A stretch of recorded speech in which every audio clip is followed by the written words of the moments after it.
အမေရိကန်နိုင်ငံသားဘေးဗီယိုလာသည်ဗီဒီယိုနှင့်အသံကိုအသုံးချပြီးအနုပညာလက်ရာဖန်တီးတီထွင်သူများ၏မူရင်းအစဖြစ်သည်။နည်းပညာတွေတဖြည်းဖြည်းမြင့်မားလာသည်နှင့်အမျှဗီယိုလာ၏အနုပညာပြကွက်များလည်းပို၍ဆန်းသစ်လာခဲ့သည်။သူ့အနုပညာကိုပို၍လျိုးလုံးကြွစေရန်သူသည်ကြည့်ရှုသူအားသီးသန့်နိမိတ်ပုံကမ္ဘာထဲသို့အပြည့်အဝပို့ပေးနိုင်မည့်ပတ်ဝန်းကျင်အနေအထားကိုဖန်တီးပေးခဲ့သည်။ပြခန်းကိုအမှောင်လွှမ်းစေပြီးကြည့်သူအားသီးသန့်ကမ္ဘာထဲသို့ရောက်သွားစေသည့်နည်းမျိုးဖြစ်သည်။ဗီယိုလာ၏အနုပညာဆိုင်ရာအမြင်သို့မဟုတ်သတ်မှတ်ချက်မှာလူ၏အသိစိတ်ပင်ဖြစ်သည်ဟုဆိုသည်။ထိုအသိစိတ်နှင့်မိမိပတ်ဝန်းကျင်ရှိရုပ်ဝတ္ထုများ၏ဆက်စပ်မှုကိုအသံ၊အလင်းရောင်၊ပုံရိပ်တို့ဖြင့်သူကဖော်ထုတ်ပြသလိုက်ခြင်းပင်ဖြစ်သည်။ဒါမှမဟုတ်ပန်းချီကားတစ်ခုမှာမင်းပါဝင်စေချင်ဆုံးအရာဟာဘာလဲဆိုတာမျိုးပေါ့။အခုချိန်မှာလား။အခုချိန်မှာဆိုရင်တော့တိမ်တွေပေါ့။ဟိုမှာတိမ်တွေဦးကျော်လိုင်းရဲ့ပန်းချီကားထဲကတိမ်တွေအဲ့ဒီတိမ်တွေဟာတကယ်ကိုတရွေ့ရွေ့သွားနေကြသည်။ကျမတိမ်တွေနှင့်အတူ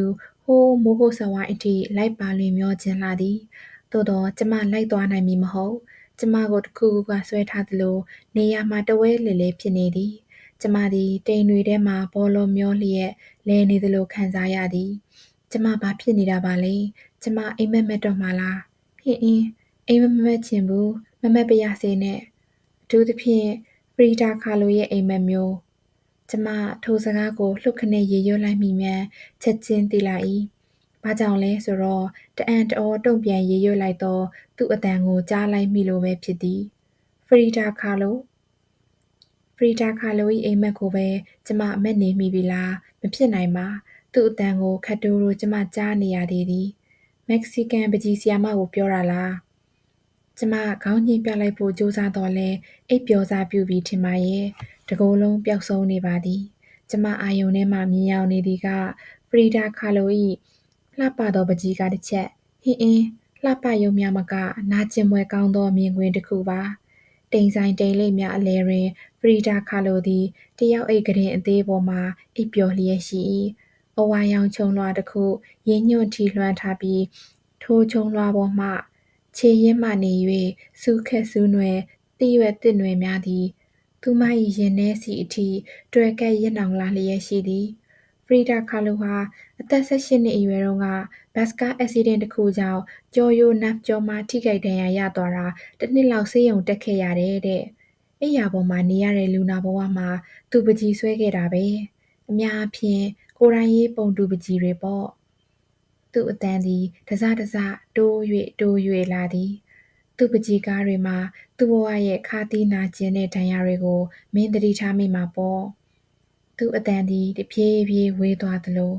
ဖရီဒါကာလို၏နွယ်မြင်များကျမစီသို့ကူးဆက်ရောက်ရှိမလာပါစေနဲ့။နူးညံ့စွာရစ်နှောင်တတ်သောနွယ်မင်တွေပဲဖြစ်စေနာကျင်အောင်နှောင့်ဖွဲ့တတ်သောစူးကက်စူးနွယ်တွေပဲဖြစ်ဖြစ်နွယ်မြင်မှန်သမျှကိုကျမကြောက်ပါသည်။ဗီယိုလာနှင့်ဝိုတဝါည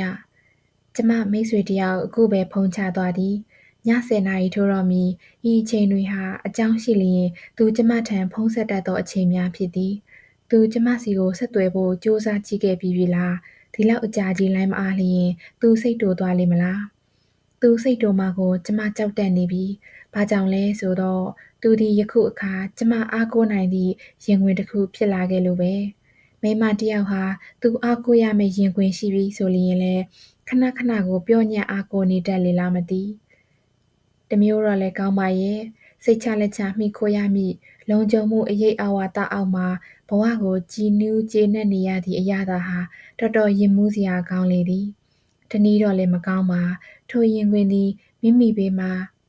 ဘလောက်ကြာအောင်ရှိနေမည်ဟုမသေချာသောကြောင့်ဖြစ်သည်။နှစ်ဦးသဘောတူချစ်မြတ်နိုးစွာလက်ထပ်ထားသည့်ခင်ပွန်းသည်၏ရင်ခွင်ဆိုတာတောင်နှွေးထွေးမှုမှအေးဆက်မှုညူးညံ့မှုမှကြမ်းတမ်းမှုစသည်ဖြင့်အချိန်ကာလကြာလျင်ပြောင်းလဲတတ်သေးတာ။အခုကျမခိုဝင်ရသည့်ရင်ခွင်ရိပ်သည်တငယ်ချင်း၏အရိပ်မျှသာဖြစ်လေသည်။နောက်ပြီးအဲ့ဒီအရိပ်ကလေးဘယ်အချိန်မှပြောင်းလဲသွားမလဲဟုမသေချာပေမဲ့ကျမကတော့အဲ့ဒီအရိပ်မှဝေးရာသို့ပြန်လှည့်ထွက်ရမည့်အချိန်အတိအကျရှိနေခဲ့ပြီးသား။သူ့အရိပ်မှာအများဆုံးအချိန်ကာလဘလောက်အထိသာ မိတွေ့ခွင့်ရမည်ဟုကျမကိုယ်တိုင်အသိဆုံးဖြစ်သည် ထိုအသည့်သည်ကျမ၏ပျော့ညံ့စွာယဉ်မူးမှုကိုထိန်းချုပ်ပေးနိုင်စွမ်းရှိကောင်းပါရဲ့နော်2 မိနစ်လောက်အကြာမှာတယ်လီဖုန်းမြည်လာခဲ့၏အဲ့ဒါသူပဲရတနာသူ့အတန်မှာနည်းနည်းတူပြက်၏ကိုနေတန်လားယင်မင်းအင်တာနက်ထဲများဝင်နေခဲ့တာလားပထမတော့သူရေးလိုက်သည်ဟုကျမမသိလိုက်ဟင်ကျမကွန်ပျူတာနှင့်အင်တာနက်မှမဆက်ရသေးတာဟုခက်ကြောင်ကြောင်ဖြေမိသည်ဒါဖြင့်ဒီလောက်ကြာအောင်မင်းတယ်လီဖုန်းကဘာကြောင့်မအားရတာလဲသူ့အတန်မှဆက်ဆက်ကိုသတိထားမိတော့မှကျမနားလေသွားသည်တငယ်ချင်းတစ်ယောက်နဲ့စကားပြောနေတာအော်သိတယ်မဟုတ်လားသူ့အော်ဆိုတာလှောင်ပြောင်သည့်အံ့ဩမှုတစ်ခုလေဆက်နေတာကြာပြီလားယင်9 နာရီကလေးကပဲအိုး sorry နော်စိတ်ဆိုးသွားလားမဆိုးပါဘူးမင်းမတယ်လီဖုန်းနဲ့1 နာရီကြာအောင်စကားပြောရမယ်တငယ်ချင်းတစ်ယောက်ရှိနေတာကိုဝမ်းသာတယ်သူရီးလိုက်တာပဲဟုကျမခံစားလိုက်ရသည်ရှင်စိတ်တူနေပါတယ်စိတ်တူတာကဆက်လို့မရလို့ပါမင်းမအဲ့လိုခင်မင်ရင်းနှီးတဲ့တငယ်ချင်းရှိနေတဲ့အတွက်တော့ကိုတကယ်ဝမ်းသာပါတယ်ရတနာတကယ်အေးပေါ့ဒါပေမဲ့မင်းကိုအကြံတစ်ခုပေးခြင်းနဲ့ဒီလောက်ကြာကြာစကားပြောတတ်တဲ့သူတစ်ယောက်မင်းအသည့်ထဲမှာရှိနေရင်တခြားဖုန်းဝင်လာတာကိုမင်းသိနိုင်မဲ့ call waiting စနစ်တစ်ခုတက်လိုက်ရင်ပိုကောင်းမယ်သူ့မျက်နှာကိုကျမမမြင်ရသဖြင့်သူတကယ်ပြောနေတာလားစိတ်တူပြီးဘူးပြောနေတာလားကျမမခံမနိုင်ပါဟုတ်ကဲ့ကျမအဆောင်မှုကိုပြောကြည့်အောင်မယ်ဒါနဲ့1 နာရီလုံးလိုင်းမအားပဲမင်းတယ်လီဖုန်းစိတ်ရှိထိုင်နေခဲ့တာအကြောင်းတစ်ခုခုတော့ကို့မှာရှိရမယ်လို့မင်းမထင်ဘူးလားဟုတ်ပါရဲ့သူဒီကျမစီတို့အလာပါတလာပါပြောဖို့တော့ဘယ်တော့မှဖုန်းဆက်ခဲ့သူမဟုတ်ပေရှင့်မှာအကြောင်းရှိတာကျမသိပါတယ်ဘာအကြောင်းပါလဲမနေ့ဖြန်တောက်ကြနေလေတချို့တောက်ကြတွေမှာသူရုံမသွားပဲအိမ်မှာပဲအလုပ်လုပ်တတ်သည်ကိုရုံမသွားဘူးမနေ့ဖြန်နေ့လည်းပိုင်းအိမ်မှာလုပ်မဲ့အလုပ်ကိုအခုညလုပ်နေတယ်ဆိုလိုတာကဒီလောက်ဆိုရင်မနေ့ဖြန်သူတနေရာသို့သွားတော့မည်ထိုတနေရာမှာကျမနဲ့လည်းပတ်သက်လိမ့်မည်ဟုသဘောပေါက်သွားပါပြီကိုမြို့တော်ပြတိုက်ကိုသွားမလို့အဲ့ဒီမှာဘီဗီယိုလာရဲ့အနုပညာလက်ရာတွေတင်နေတယ်စပွန်ဆာလုပ်တဲ့အဖွဲ့ထဲမှာကိုရိုခန္ဓမာလည်းပါတယ်ကျမလိုက်လို့ရမလားယင်ရတာပေါ့မင်းကိုလိုက်စေခြင်းလို့ကိုစိတ်ရှိဆက်ခဲ့တာပေါ့ကျေးဇူးတင်ပါတယ်နေ့လည်စာစားပြီးသွားမယ်မင်းစီကိုနေ့လည်12 နာရီခွဲအရောက်ကိုလာခဲ့မယ်အသင့်လောက်တာဟုတ်ကဲ့ကျမမှာညနေ4 နာရီလက်ကြတစ်ခုသွားစရာရှိသည်သို့တော့သူ့ကိုမပြောတော့ဘူးဟုဆုံးဖြတ်လိုက်မမီလျင်အဲ့ဒီလက်ချာကိုကျမလက်လွတ်လိုက်ုံပေါ့ဒါနဲ့စကားမဆက်မင်းရုပ်မြင်သံကြားကြည့်သေးလားဟုတ်တချင်းလိုက်ကိုပဲကြည့်တော့တယ်ကောင်းတယ်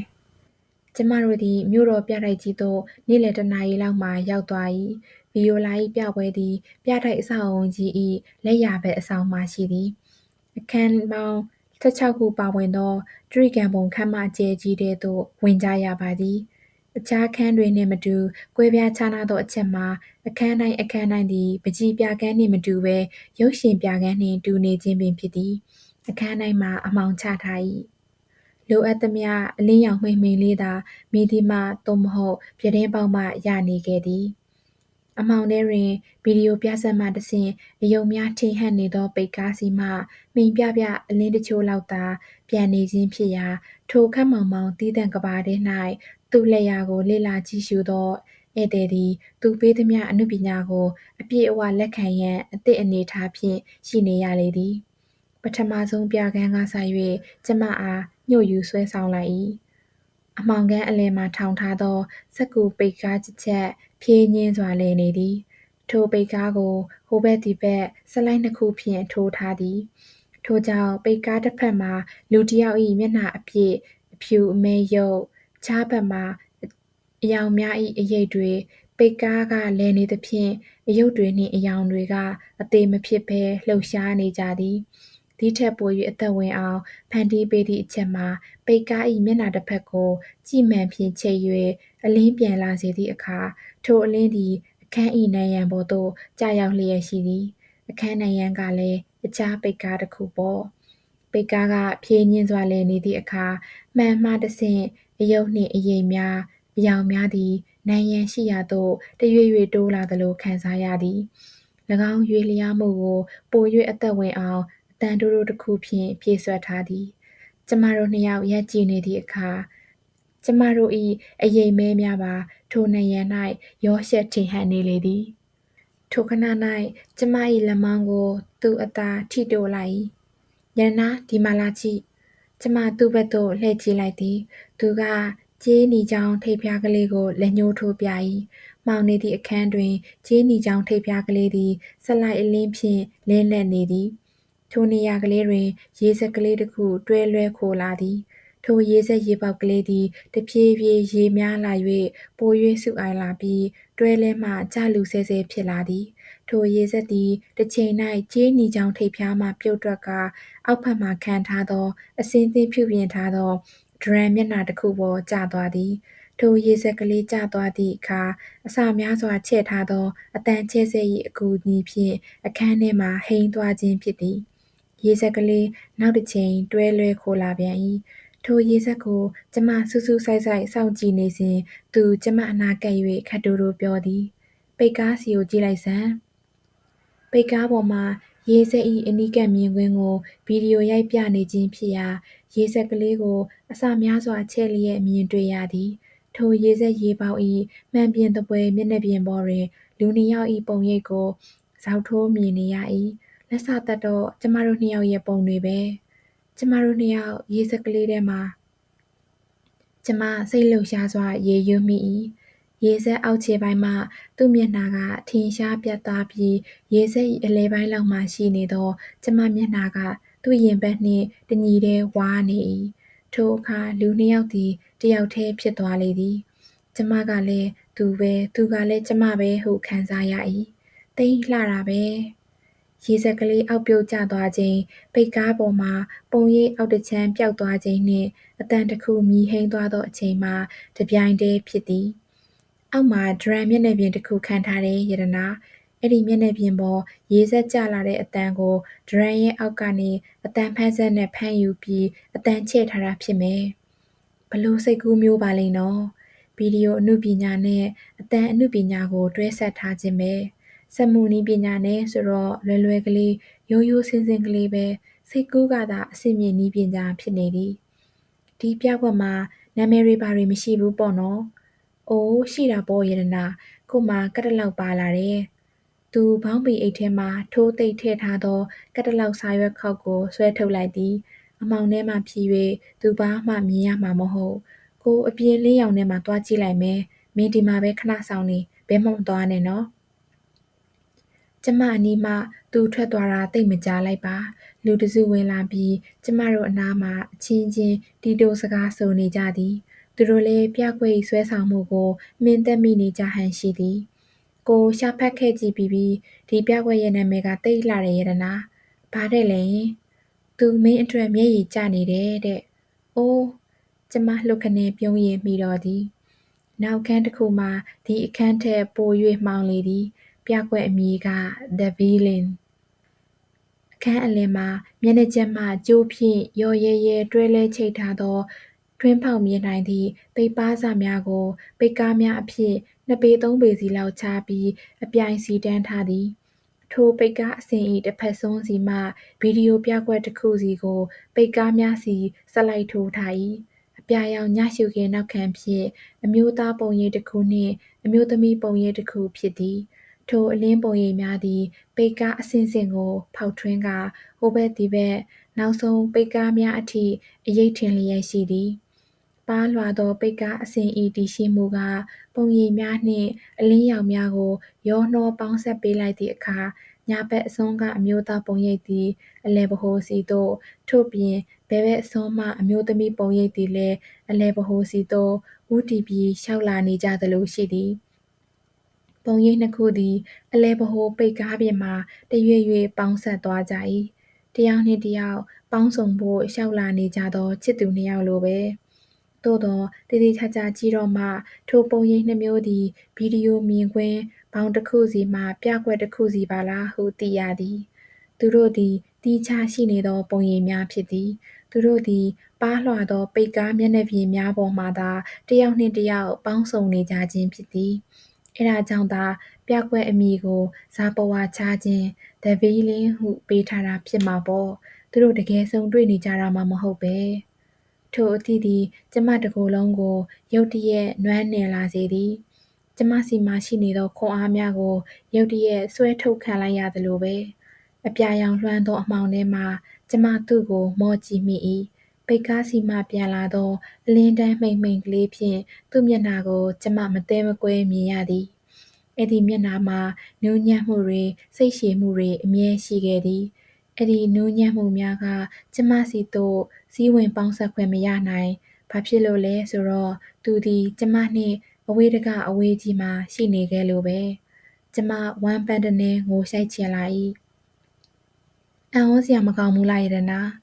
သူကျမကိုငုံကြည့်ရင်မေးလိုက်သည်အင်းအံ့ဩစရာပြီးတော့ဝမ်းနည်းစရာဘာကြောင့်လဲသူခတ်တိုးတိုးမေးသည်ဘာကြောင့်လဲဆိုတော့သူတို့နှစ်ယောက်ရဲ့စုံစည်းမှုကအရေးရောင်သက်သက်ပဲဖြစ်နေလို့ပေါ့သူတို့နှစ်ယောက်ဟာအမှန်တကယ်ဆုံတွေ့နေကြတာမဟုတ်ဘူးသူတို့ဟာတီးတန့်သက်သက်စီတဘဝစီပဲအဲ့ဒါဝမ်းနည်းစရာမကောင်းဘူးလားယင်အမှောင်ထဲမှာတိတ်ဆိတ်ငြိမ်သက်စွာပင်သူကျမကိုစူးစိုက်ကြည့်နေခဲ့ကြောင်းကျမအလိုလိုသိလိုက်သည်ဖယားကြီးကျမဘာတွေပြောလိုက်မိတာလဲကျမရုတ်တရက်မျက်နှာပူနွေးသွားကသူ့ကိုမကြည့်မိအောင်မျက်နှာလွှဲရင်းလှည့်ထွက်လိုက်ရသည်ညစာကိုအပြန်လမ်းမှကြုံသောအနောက်တစ်တော်ရပ်ကွက်ရှိဂျပန်ဘူဖေးဆိုင်တစ်ခုမှာဝင်စားကြသည်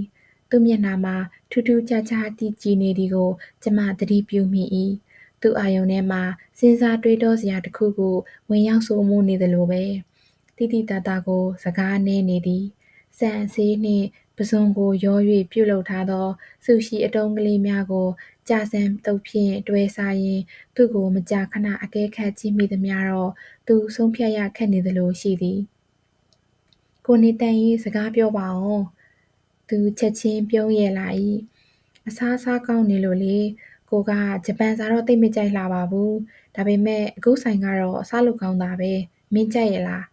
ဟုတ်ကဲ့သိပ်ကောင်းပါတယ်အလွန်ကြည်နူးစရာကောင်းတဲ့နေလေးတစ်ခုအတွက်ရှင့်ကိုကျမသိပ်ကျေးဇူးတင်တာပဲသိကြတာပေါ့သို့တော့သူ့အပြုံးအရင်မှာခဏလေးသာခံပါသည်သိပ်မကြာမီမှာပြဲလွင့်သွားပြန်သည်အချိုပွဲအဖြစ်အသီးတချို့ကိုရွေးယူကာစားနေကြသည့်အချိန်မှာတော့ကျမမျိုးသိပ်မထားနိုင်တော့ပေကိုနေတန်ကျမအမှားတစ်ခုခုလုပ်မိသလားယင်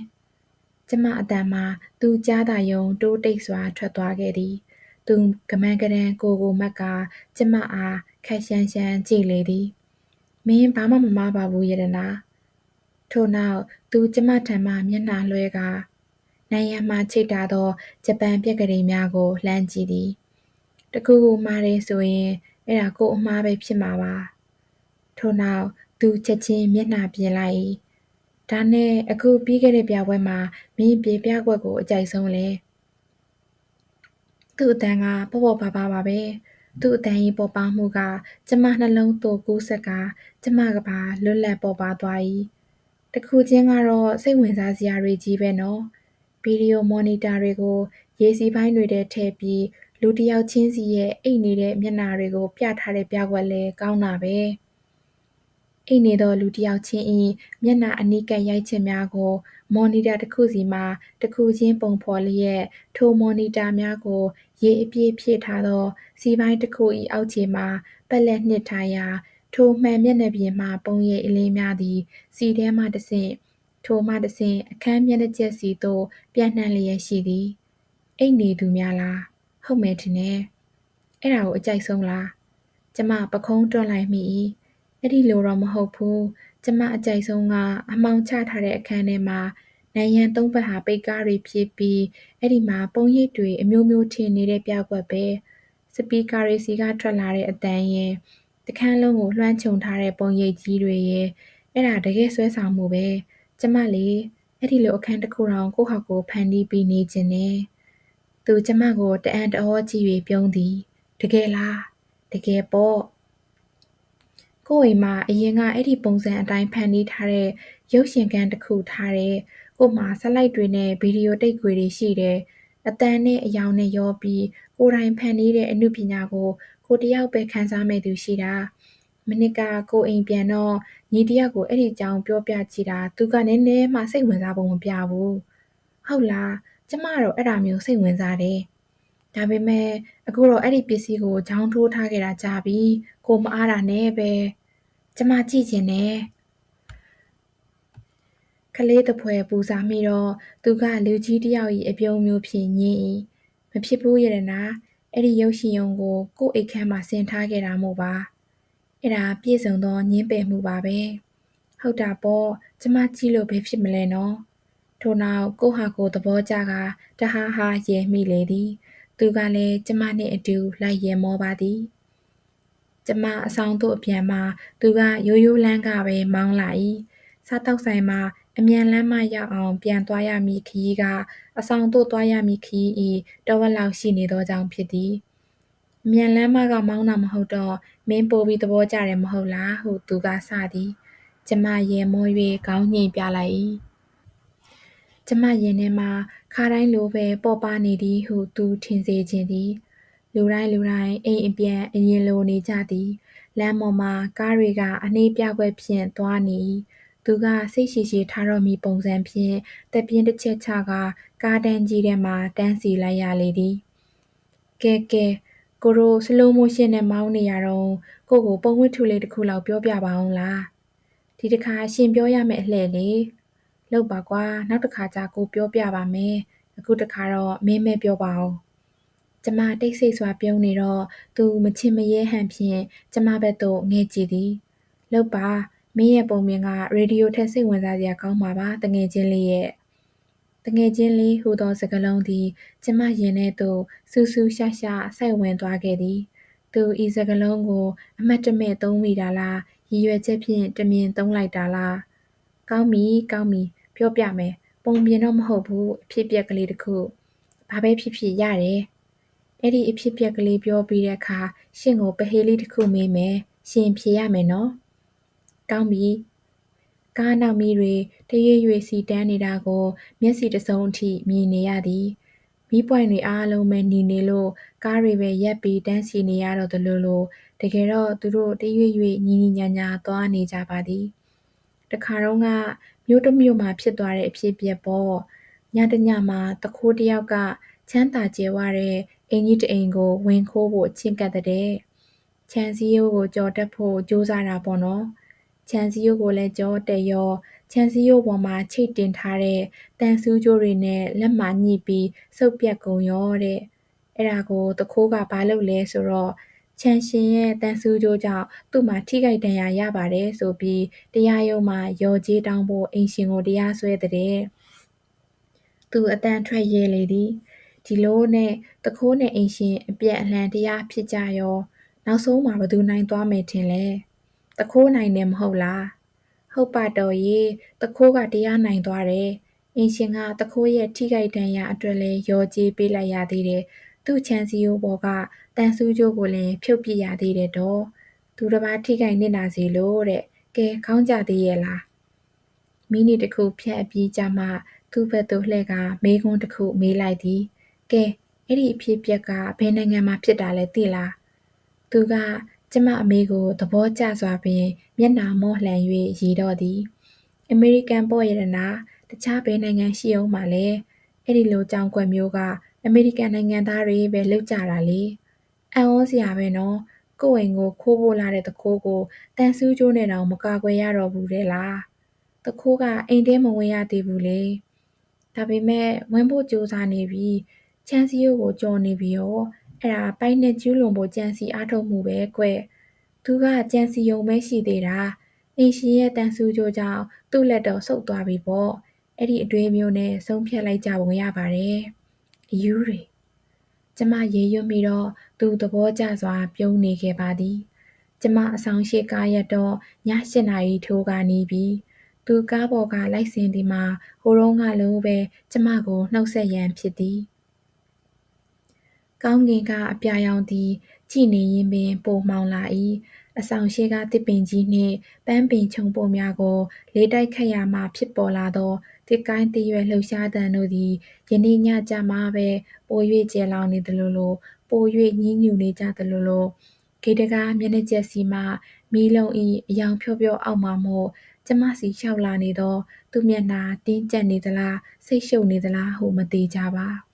ကျမလက်ကိုခါတိုင်းလိုဆွဲမယူဘဲတွန့်ဆုတ်သတိထားမှုဖြင့်ကျမရှေ့မှရပ်လိုက်သောသူကိုကျမအပြုံးဖြင့်မော့ကြည့်လိုက်သည်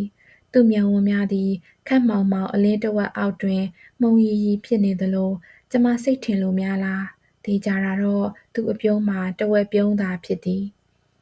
မင်းရဲ့ပုံဝတ္ထုလေးအတွက်ကျေးဇူးတင်ပါတယ်ကျေးဇူးတင်ရမှာကျမပါကွယ်ကြည်နူးစရာကောင်းတဲ့နေ့လေးတစ်နေ့အတွက်သေချာတာပေါ့သူခေါင်းတစ်ချက်ညှိတ်ကာပြန်လှည့်ထွက်ဖို့ပြင်သည်ဒါဖြင့်ဒီညသူကျမကိုနှုတ်မဆက်ဘဲပြန်တော့မှာပေါ့ဘာဖြစ်လို့လဲကိုနေတန်းနောက်ဆုတ်ပြီးသောသူ့ခြေလမ်းများကျမဘက်သို့ပြန်လှည့်လာ၏ပြောရတနာကျမသူ့အားပြုံးဆဆအကြည့်ဖြင့်သတိပေးလိုက်မိသည်ရှင်ကျမကိုနှုတ်မဆက်ဘဲပြန်မယ်လားဒီလိုပဲလားသူမျက်မှောင်နည်းနည်းချီသွား၏ထို့နောက်တရင်တနည်းဖြင့်ပြုံးရလိုက်လေသည်ဘလို့နှုတ်ဆက်စေခြင်းသလဲတန်တမန်တွေလိုလားအသိမိတ်ဆွေလိုလားရင်းနှီးတဲ့တငယ်ချင်းတွေလိုလားပြောထို့နောက်ကျမဘာမှမဖြေရသေးမီသူကျမအားညင်သာစွာပွေဖက်နှုတ်ဆက်လိုက်ပါသည်ကျမ၏မျက်နှာသည်သူ့ပခုံးစွန်းပေါ်ရောက်တော့မှာပဲဟုဘာကြောင့်ထင်နေခဲ့မိမှန်းမသိတကယ်တမ်းကျတော့ကျမမျက်နှာသည်သူ့ဘဲဘဲရည်ညွန့်အထက်ပိုင်းစီမှသာတငယ်ချင်းတွေလိုပဲပေါ့နော်ကျမနောက်ကျော၏အထက်ပိုင်းစီမှသူစကားသံနွေးနွေးသည်ကျမတစ်ကိုယ်လုံးသို့ပြန့်နှံ့စိတ်ဝင်သွားသည်သူကျမကိုလိုအပ်သည့်ထက်ပိုပြီးအခွင့်အရေးမယူခဲ့ပါတကယ်ပဲရင်းနှီးချစ်ခင်သောတငယ်ချင်းတစ်ယောက်၏ရင်ခွင်ဖြစ်သည်ထိုရင်ခွင်၏ရဲရင်သောခိုင်မာသောခွန်အားများသည်ကျမစီသို့အလိုအလျောက်စီးဝင်သွားခဲ့သည်သို့သောကျမစိတ်တွေရိုးမှရိုးသားပါရဲ့လားကျမကိုပွေ့ဖက်သောလက်များသည်တငယ်ချင်းတစ်ယောက်၏လက်တွေဟုတ်မှဟုတ်ရဲ့လားထိုလက်များသည်ရင်ထဲကခွန်အားနှင့်ဆန့်ကျင်စွာဘာကြောင့်ချိနဲ့ကုန်ရတာပါလဲသူ့ရင်ခွင်နှင့်ထိနေသောကျမ၏ပါးပြင်မှနှွေးထွေးသောလှုပ်ရှားမှုတစ်ခုကိုခြိသားမွှားမွှားအင်ကြီးစားကိုဖောက်ထွင်းပြီးကျမခံစားနေရသည်အဲ့ဒါသူ့နှလုံးခုန်သံလားအဲ့ဒီရင်ခွင်ကျမမျက်နှာမခွာချင်သေးပါဘူးကျမသူ့ကိုမခွဲချင်ဘူးဖျားရည်ကျမစိုးရိမ်ထိတ်လန့်စွာပင်သူ့ရင်ခွင်မှခွာလိုက်မိသည်နောက်ဆုတ်ရင်းသူ့ကိုခက်ရှမ်းရှမ်းမော့ကြည့်ပြုံးမိတော့သူကျမကိုစူးစူးဆိုင်ဆိုင်ငေးနေခဲ့သည်ကောင်းသောညပါကိုနေတန်ကောင်းသောညပါရတနာသူ့ကိုထားခဲ့ပြီးရုတ်တရက်လှည့်ထွက်သွားသောကျမအားသူနားလည်သွားမည်ထင်သည်ကျမ၏ခြေလမ်းသည်လေးလံနာကျင်နေတာကိုတော့သူသိနိုင်မှာမဟုတ်ပါဂျက်ဆန်ပေါ်လော့သည်အမေရိကန်ဒရက်မက်အစ္စဒဝါဒီများတွင်နာမည်ကြီးသောပန်းချီဆရာတစ်ဦးဖြစ်သည်ပန်းချီကားတစ်ချက်၏အဓိပ္ပာယ်သို့မဟုတ်ဆိုလိုချက်ဘာသာရပ်ကိုဆွေးနွေးဖို့အမြဲငြင်းဆိုခဲ့သည်အဓိကအရေးကြီးသည်မှာလက်တလောအမြင်ပုံရိပ်သာဖြစ်သည်ဟုသူယူဆ၏သူသည်ကြိုတင်တွေးဆပြီးမှပန်းချီဆွဲခြင်းမဟုတ်အလိုအလျောက်ရေးဆွဲသွားခြင်းဖြင့်သာသိစိတ်၏နက်ရှိုင်းသောအလွှာအထိရောက်နိုင်မည်ဟုယူဆသည်သူသည်သူ့ပန်းချီကားများကိုကြည့်သူ၏အဆုံးမဲ့အရသာရစေလိုသည်ကန်ဗက်အနားစားဖြင့်သော၎င်းပန်းချီကားပေါင်ဖြင့်သော၎င်းအဆုံးမသတ်လိုပေထို့ကြောင့်သူ၏ drip painting ဆေးဆက်ချပြီးဖန်တီးရေးဆွဲသောပန်းချီကားများတွင်ပေါင်မတက်ခဲ့ပေသို့မှသာပန်းချီကားသည်အနားတတ်မရှိအဆုံးအစမရှိထာဝရပြန့်နှံ့သွားမည်ဟုသူယူဆသည်ဂျက်ဆန်ပေါ်လော့နှင့်မျက်ရည်ညကြာသပတေးညချမ်းတစ်ခုတွင်သူ့အိမ်သို့ကျမပထမဆုံးအကြိမ်ရောက်ဖူးခဲ့သည်ရိုးစင်းသောညစာစားပွဲကလေးတစ်ခုအတူကျင်းပရန်ဖြစ်ပါသည်ဧည့်သည်ကမများလှပါကျမရဲ့သူ့အပြောအရသူ့တငယ်ချင်းအမျိုးသမီးတစ်ယောက်ရဲ့ထိုအမျိုးသမီး၏3 နှစ်အရွယ်သမီးကလေးရဲ့ဧည့်သည်က3 ယောက်ထဲပါတဲ့ထိုတငယ်ချင်းနှင့်ကျမအားတွေ့ပေးနေခြင်းခဲ့တာကြာပြီဟုဆိုပါသည်ခုတငယ်ချင်းကတဦးတည်းမိခင်စင်ငယ်မသားလေ3 နှစ်အရွယ်သမီးလေးကိုသူတစ်ယောက်ထဲပြုစုထိန်းကျောင်းနေခဲ့တာမင်းစိတ်ဝင်စားမယ်ဆိုတာကိုသိတယ်ကျမအမျိုးသမီးရေးရာနှင့်ပတ်သက်ပြီးစိတ်ဝင်တစားရှိနေတာသူသိနေခဲ့သည် UCLA မှာအမျိုးသမီးဆိုင်ရာဆွေးနွေးပွဲများလက်ချာများကျမခဏခဏသွားတက်နားထောင်နေခဲ့သည်ကိုသူမှတ်မှတ်ရရဖြစ်နေခဲ့သည်ဟုတ်ကဲ့ကျမသိပ်တွေ့ကျင်တာပဲသူကရောကျမကိုတွေ့ကျင်နေပါနော်အိုးသိပ်တွေ့ကျင်တာပေါ့စာရေးဆရာမတစ်ယောက်ဆိုတာလူတိုင်းစိတ်ဝင်စားတဲ့ဘာသာရပ်တစ်ခုပဲမဟုတ်လားနောက်ပြီးမင်းကကိုယ့်တငယ်ချင်းလေးရတနာသူစိတ်ဝင်စားတာပေါ့အဲ့ဒီလိုနှင့်သူ့တငယ်ချင်းဆိုသည့်အမျိုးသမီးကလေးကိုကျမတွေ့ခဲ့ရပါသည်ကားမရှိသောကျမအားသူရုံးအဆင့်မှအဆောင်ရှေ့လာကြိုဝင်ခေါ်ပါသည်သူသည်အလွန်အချိန်တိကျ၏9 နာရီမှာမင်းစီကိုရောက်မယ်ဟုသူပြောထားလျင်တကယ်ပဲ9 နာရီတိတိမှာကျမအခန်းလူခေါ်တယ်လီဖုန်းမြည်လာလေသည်ထုံးစံအတိုင်းထုံးကြောင်ရောင်ခြေသားရှပ်အင်ကြီးလက်တိုပွားပွားနှင့်ကာကီအောင်ခြေသားပေါင်း၏ပွားပွားကိုသူဝတ်ထားသည်ထုံးစံအတိုင်းနှွေးထွေးသောအပြုံးကကျမကိုဖေးမနှစ်သိမ့်မည်အားကိုးဖွယ်အပြုံးအမြန်လမ်းမ405မှာကားတွေကြပ်ခဲနေတာကိုမြင်ခဲ့ရတယ်တို့တွေရိုးရိုးလမ်းကပဲသွားကြရအောင်လားသိပ်ကောင်းတာပေါ့ကိုနေတန်ရင်သူကကားဆက်နှိုးရင်းကျမအားပြုံးစေကြည့်၏မင်းအဲ့ဒီလိုပဲပြောလိမ့်မယ်လို့ကိုသိတာပဲကားကိုနေဝင်ချိန်လမ်းမကြီးမှာခဏပဲမောင်းရပြီး၎င်းနှင့်အပြိုင်စင်တီဗန်ဒီလမ်းပေါ်သို့ပြောင်းရ၏စင်တီဗန်ဒီသည်နေဝင်ချိန်လမ်းမလိုအခွေအကောင်မထူတတ်ပေအသွားလမ်းနှင့်အပြန်လမ်းကြားမှာကျွန်းချထားသဖြင့်လမ်းရှင်းသည်သူ့အိမ်သည်အိုလံပစ်နှင့်ဘီကိုလမ်းမများ၏ကြားလမ်း20ပေါ်မှာရှိသည်သူ့အိမ်သို့ကျမအဆောင်မှ15မိနစ်လောက်သာမောင်းရ၏စန်တီဗင်တီလမ်းမမှလမ်း20ရှိရာသို့ချိုးအကွေ့မှာတစ်ဖက်မှလာသောထူးဆန်းသည့်ကားတစ်စီးနှင့်မျက်နှာချင်းဆိုင်မိ၏ကားမှာနဂိုကဘာအရောင်ဖြစ်မလဲဟုကျမခန့်မှန်းကြည့်တော့အဖြူရောင်ဖြစ်ခဲ့မည်ဟုသူကထင်မြင်ချက်ပေး၏ကျမတို့နှစ်ယောက်လုံးထိုကားစီမှတော်တော်နှင့်အာရုံလွှဲ၍မရဘဲဖြစ်နေခဲ့သည်ကားကိုယ်တစ်ခုလုံးဆေးဆက်တွေစိတ်ထင်ရကျဲပက်ထားပြီးကျဲပက်ပုံကလည်းပကြီးစရာတစ်ယောက်၏လက်ရာလိုပင်စနစ်ကျလာ၏အပြာအနက်အညိုနှင့်အနီရောင်ဆေးဆက်များမြင်းကွေးများကထင်ရှားသည်သူကကားမောင်းရင်းနောက်ကြည့်မှန်မှတစ်ချက်လှည့်ကြည့်ကာသဘောကျနေခဲ့၏ကားမောင်းသူကအသက်ကြီးကြီးထိပ်ပြောင်ပြောင်လူကြီးတစ်ယောက်ဖြစ်နေသဖြင့်ကျမအံ့ဩမိခဲ့သေးသည်သူသည်စိတ်ထင်ရလုပ်ဖို့ဆိုလျင်ကားပိုင်ရှင်သည်ဂျစ်ကန်ကန်လူငယ်မျိုးသို့မဟုတ်သပင်ရှည်ရှည်စီးထားသူမျိုးသို့မဟုတ်ဖက်ရှင်အဖြစ်ကရုံးတုံးထားသူမျိုးသာဖြစ်နိုင်သည်ဟုကျမထင်ခဲ့မိတာကိုတော်တော်စိတ်ကူးကောင်းတဲ့လူပဲနော်ဟုသူကပြုံး၍ကောက်ချက်ချ၏ဟုတ်ပါရဲ့ဂျက်ဆန်ပေါလော့ရဲ့ပကြီးကားတွေကိုအားကျပုံရတယ်ကျမမှတ်ချက်ပေးမိတော့သူဖြတ်ခနဲကျမဘက်ငဲ့ကြည့်လေသည်ဂျက်ဆန်ပေါလော့ကိုမင်းသိနေတယ်ဟုတ်လားဘာကြောင့်မသိရမှာလဲသူ16နှစ်သားအရွယ်ကရိုက်ထားတဲ့ဓာတ်ပုံကျမကြည့်ရတယ်သိပ်ချောတာပဲထို့နောက်ကျမတစ်ချက်ရဲမောမိသည်ဒီလောက်နာမည်ကြီးတာကွယ်သူအကြောင်းရိုက်ထားတဲ့ရုပ်ရှင်တစ်ခုတောင်ပြတိုက်တစ်ခုမှာကြည့်ခဲ့ရဘူးတယ်မှန်ပြင်ကြီးပေါ်မှာသူဆေးဆက်ချပြီးပကြီးရေးနေတဲ့အချိန်မှာမှန်အောက်ကနေသူ့လှုပ်ရှားမှုကိုရုပ်ရှင်ရိုက်ယူထားတာလေသိပ်ကြည့်ကောင်းတာပဲသူဘာမှမပြောဘဲပခုံးအသားတွန့်၍ပြုံးနေလေသည်2 မိနစ်လောက်ငြိမ်သက်စွာကားကိုအာရုံစိုက်မောင်းနေပြီးမှကျမဘက်သို့မလှည့်ဘဲမေးခွန်းတစ်ခုမေးသည်ဂျက်ဆန်ပေါလော့ရဲ့ပကြီးတွေကိုမင်းကြိုက်သလားဒီတစ်ခါတော့ကျမပခုံးတွန့်ပြရသည့်အလှည့်ဖြစ်သည်ဘယ်လိုပြောရပါမလဲသူ့အမှုပညာကိုကျမတကယ်မခံစားနိုင်သေးပါဘူးသူ့ပကြီးတွေဟာကိုယ်တယ်တွေပုံစံတွေလုံးဝမပါတဲ့စိတ်ကူးသက်သက်ဒရက်မဲ့ပကြီးတွေဆိုတော့ဒါပေမဲ့သူ့လက်ရာတချို့တော့ကျမကိုတကယ်ဆွဲဆောင်ခဲ့တာပဲသူကျမအားစိတ်ဝင်စားလှည့်ကြည့်၏ဥပမာဘယ်လိုဟာမျိုးလဲထိုအချိန်မှာကျမသည်ဂျက်ဆန်ပေါလော့၏ပကြီးလက်ရာများကိုအာရုံထဲမှပြန်ဖော်ပြီးစဉ်းစားယူနေရသည်ခဏစောင့်ဘယ်လိုပကြီးကားမျိုးလဲဆိုတော့နယူးယောက်မိုးမမရှိတဲ့ကားမျိုးပေါ့သူ့နာမည်ဘာပါလဲနာမည်မမှတ်မိရင်လည်းကိစ္စမရှိပါဘူးသူ့ရဲ့အစောပိုင်းလက်ရာလားအလယ်ပိုင်းလက်ရာလားနောက်ပိုင်းလက်ရာလားအဲ့ဒီလောက်မှတ်မိရင်ရတယ်ကျမခေါင်းရမ်းကရဲမိ၏ဘယ်ချိန်လောက်ကရေးတဲ့ပကြီးလဲလို့ကျမမခံမှန်းတတ်ဘူးလေတခုပဲသိတယ်အဲ့ဒီပကြီးမှာကိုစားပြုအရာတစ်ခုတော့ပါတယ် ကျမအဲ့ဒီကားကိုကြည့်ချင်းတိရစ္ဆာန်တစ်ကောင်ကိုရေးထားတာလို့သိတယ်။ဒါပေမဲ့နွားတစ်ကောင်လို့ထင်ခဲ့တာ။အိုးသတိရပြီ။နာမည်ကိုသတိရပြီ။ဘာကြောင့်လဲဆိုတော့နာမည်ကိုကြည့်ပြီးမှကိုယ့်ဟာကိုယ်ရဲမိလို့ပေါ့။နာမည်ကဝံပလွေမာတဲ့။သူအတန်ထွက်ရဲမောပါသည်။ဟုတ်လား။ကိုအဲ့ဒီကားကိုကောင်းကောင်းမသိဘူး။ကြည့်တော့ကြည့်မှုမှာပါ။အစောပိုင်းရေးတဲ့ပကြီးကားဖြစ်မှာပေါ့။ Drag အကောင့်ထဲပါနေတယ်ဆိုတော့ဟုတ်လားမသိဘူး။စာရီယယ်လီဇမ်အငွေ့သက်တော့ပါနေတယ်လို့ပဲ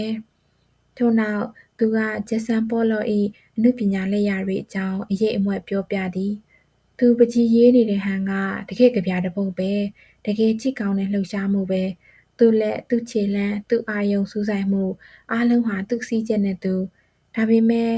ဒါတကယ့်အရှင်ပိန်းတင်ပဲရတနာရဲ့သူ့အနုပညာလက်ရာတွေနဲ့ပတ်သက်ပြီးကိုစိတ်မကောင်းတာတစ်ခုရှိတယ်။သူဟာငွေကြေးတော်တော်ချို့တဲ့ခဲ့တာဆိုတော့ပကြီးဆေးကိုအကောင်းစားမသုံးနိုင်ဘူး။လုပ်ငန်းသုံးဆေးတွေသင်္ဘောဆေးတွေကိုပဲသုံးခဲ့တာများတယ်။အဲ့ဒီအပေါ်စားဆေးကိုတောင်သူချိုးကြံချွေတာရသေးတာ။ပကြီးကားတစ်ခုစိတ်တိုင်းမကြခဲ့ရင်အဲ့ဒီပိတ်ကားပေါ်ကဆေးတွေကိုပြန်ချစ်ပြီးပြန်သုံးတာတယ်လေ